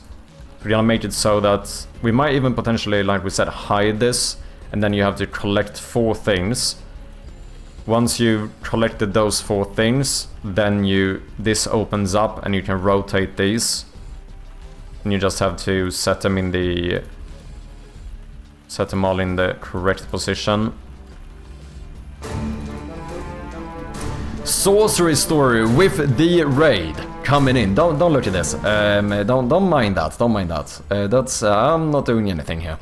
How you doing, Sorcery story? Thank you very much for the raid. What have you been up to? Anything you wanna share? Anything you wanna show? Let me know as always.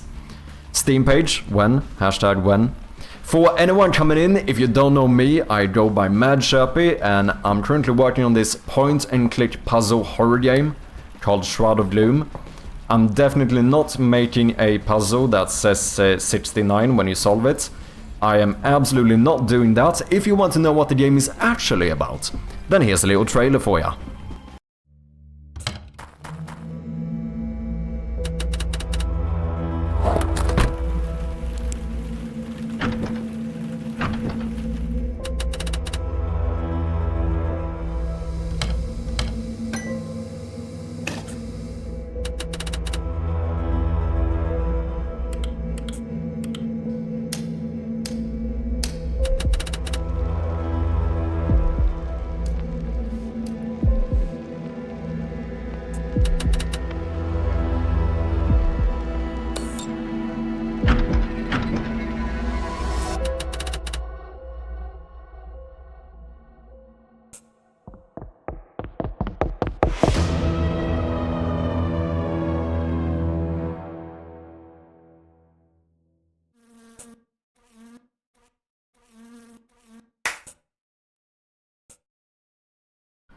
There we have it, ladies and gentlemen. Demo is out on Steam right now, so if you haven't, go and check it out. If you have played the demo, of course, make sure to leave a review.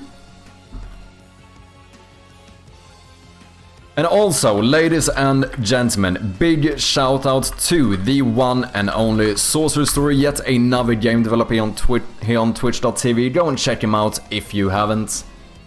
Working on a really cool, like, colony simulator. Way more impressive than the stuff I'm doing.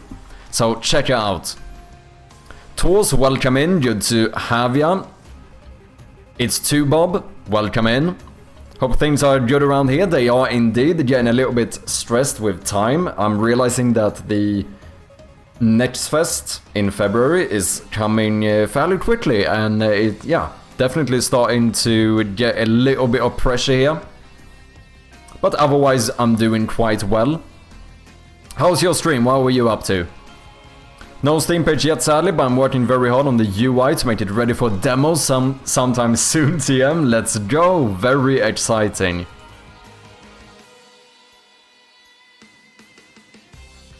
Men om man är mörkrädd då? Yeah, that might be a little bit tricky then. Fellow Swede coming in, good to have ya. Chef's kiss, cheers man.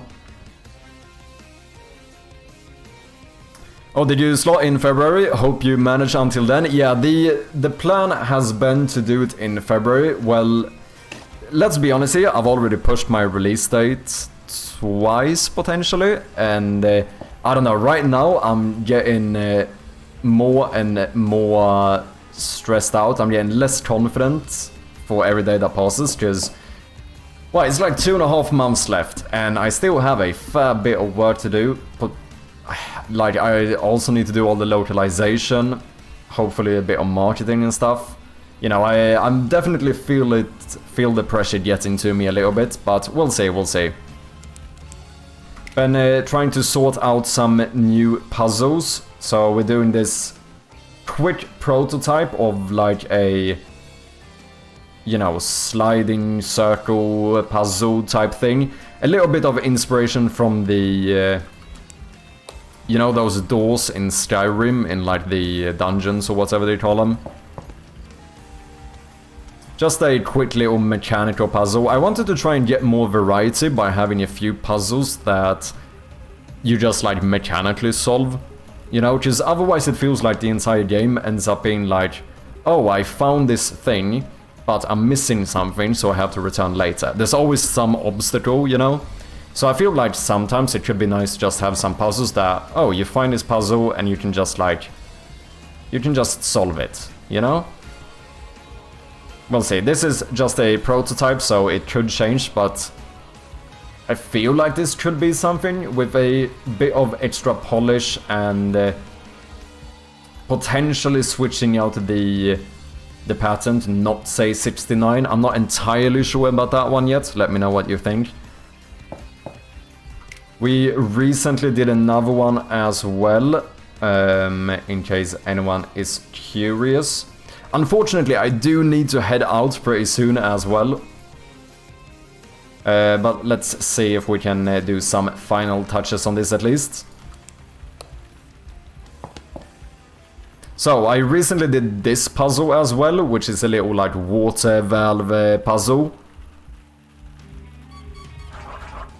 Where you have to basically get the water to connect correctly, if that makes sense. Another little, more of like a, you know, puzzles where the solution almost is to brute force it, like the point is that you should brute force it. I think it's a relatively simple way of just getting a little bit more variety in with the puzzles. That one I'm feeling quite good about. I'm still not entirely sure about this one, but I think it could work. We could try and add the other items. Ironically though, I realize now how I'm contradicting myself. This one will have an obstacle, because I don't think you're gonna be able to solve this until you've collected things. So my plan is to potentially do something where you need to find like 4 objects. So, you know, there will be a few puzzles where the reward will be one of these objects. Once you have all of those, then this like opens up and you can just get to, you know, solve these sliders basically. So then, what we would need to do is to add the other thingies, which would be one of these. We're gonna call this thingy, because I can't think of anything better at this time. Did I just accidentally position that pixel perfect? No, I didn't. Close enough, close enough.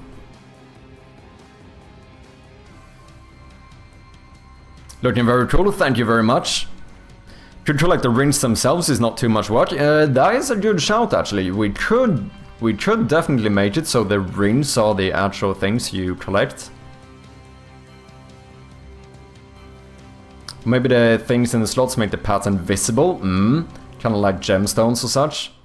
Yeah, that's what I was going with right now. So I was thinking about having these. And then basically you need to find these items. And it's funny you say gemstones because that's kind of what I was potentially going for here. We could have made it so that each one powers one ring.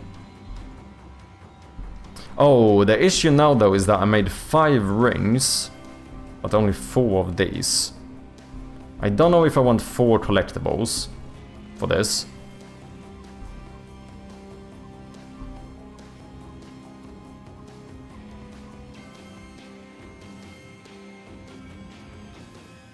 We'll see how we figure out the actual specifics of this. Right now I was thinking that this middle part would be like completely uninteractable until you get all of these.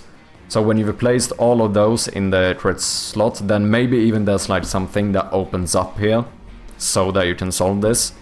But you could do something where each one basically activates one of the rings too.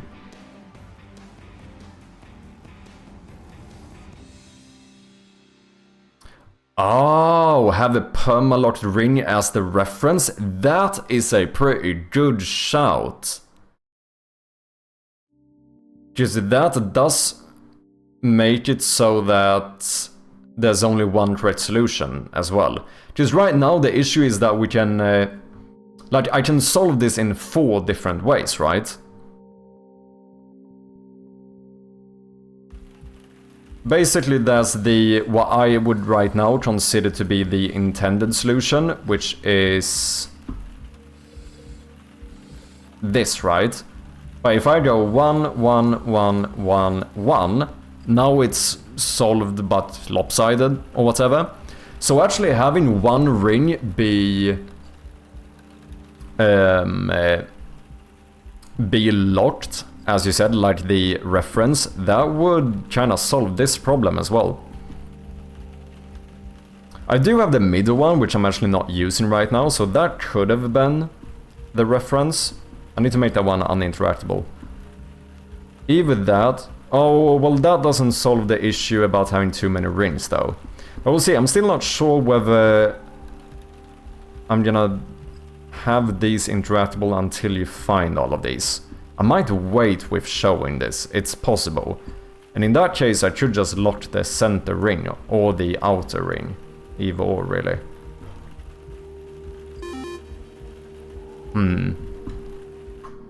But that is a good idea.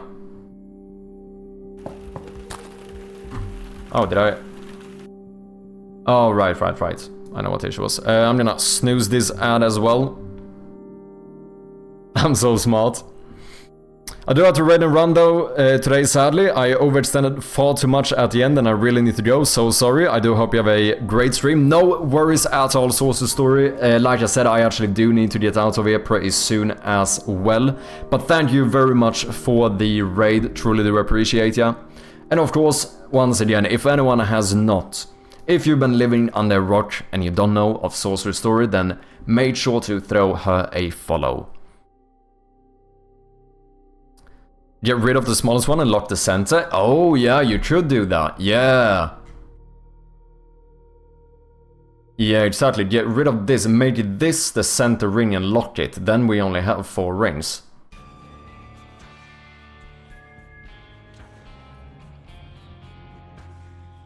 That should certainly work. It depends on if I want it to be solvable successively or if I want to play to solve it all once they've finished collecting the things. I think that's just one of those like design decisions we have to figure out.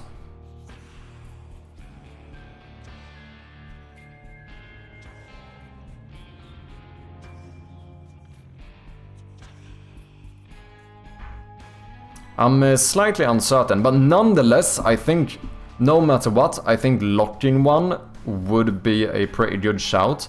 Also, speaking of which, I wonder if getting rid of the middle one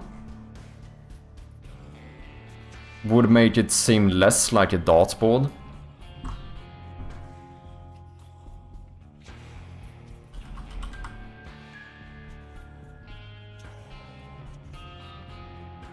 It kinda does, doesn't it?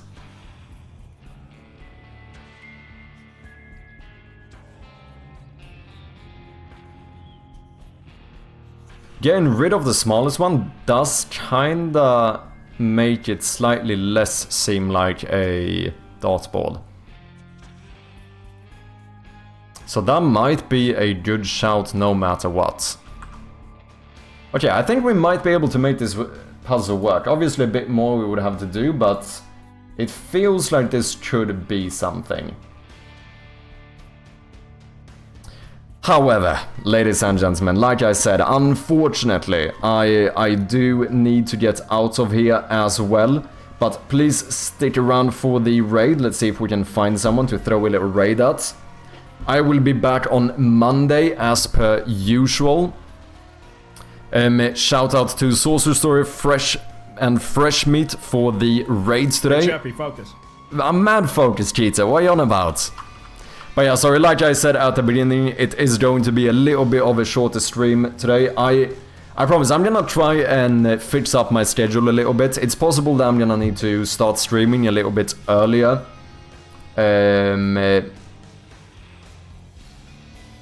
Yeah, I think that would be good. Potentially starting a little bit earlier so that we can go on for a little bit longer. Because I can't be streaming as late now. Chappie giveth and Chappie taketh away. Of course, if anyone hasn't, made sure to go and check out demo on Steam. Would very much appreciate it. Especially if you do decide to leave a little positive review as well. That would help out a lot. Have a great weekend, Chappie in chat. Thank you so much, Techbox. And thank you for hanging out. You as well, Cheater. Dark Muppets here. I hope all of you have a great rest of your weekend. If anyone hasn't, of course, join the Discord as well. Connect more with the community, eh? Getting a good lot of people over there. Who should we head out to today? Who do we have on? Who have I not raided in a while? We do have... someone who's developing. We do have Fiera and Cricket.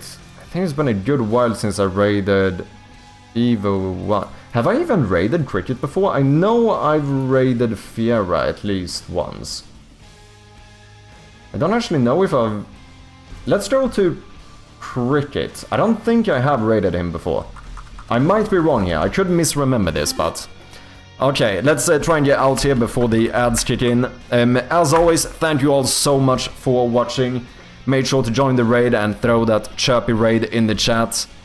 I think I might have found Cricket from one of your raids. Okay, fuck it, we're going down no matter what. He's a cool guy, yet another game developer, so let's check him out.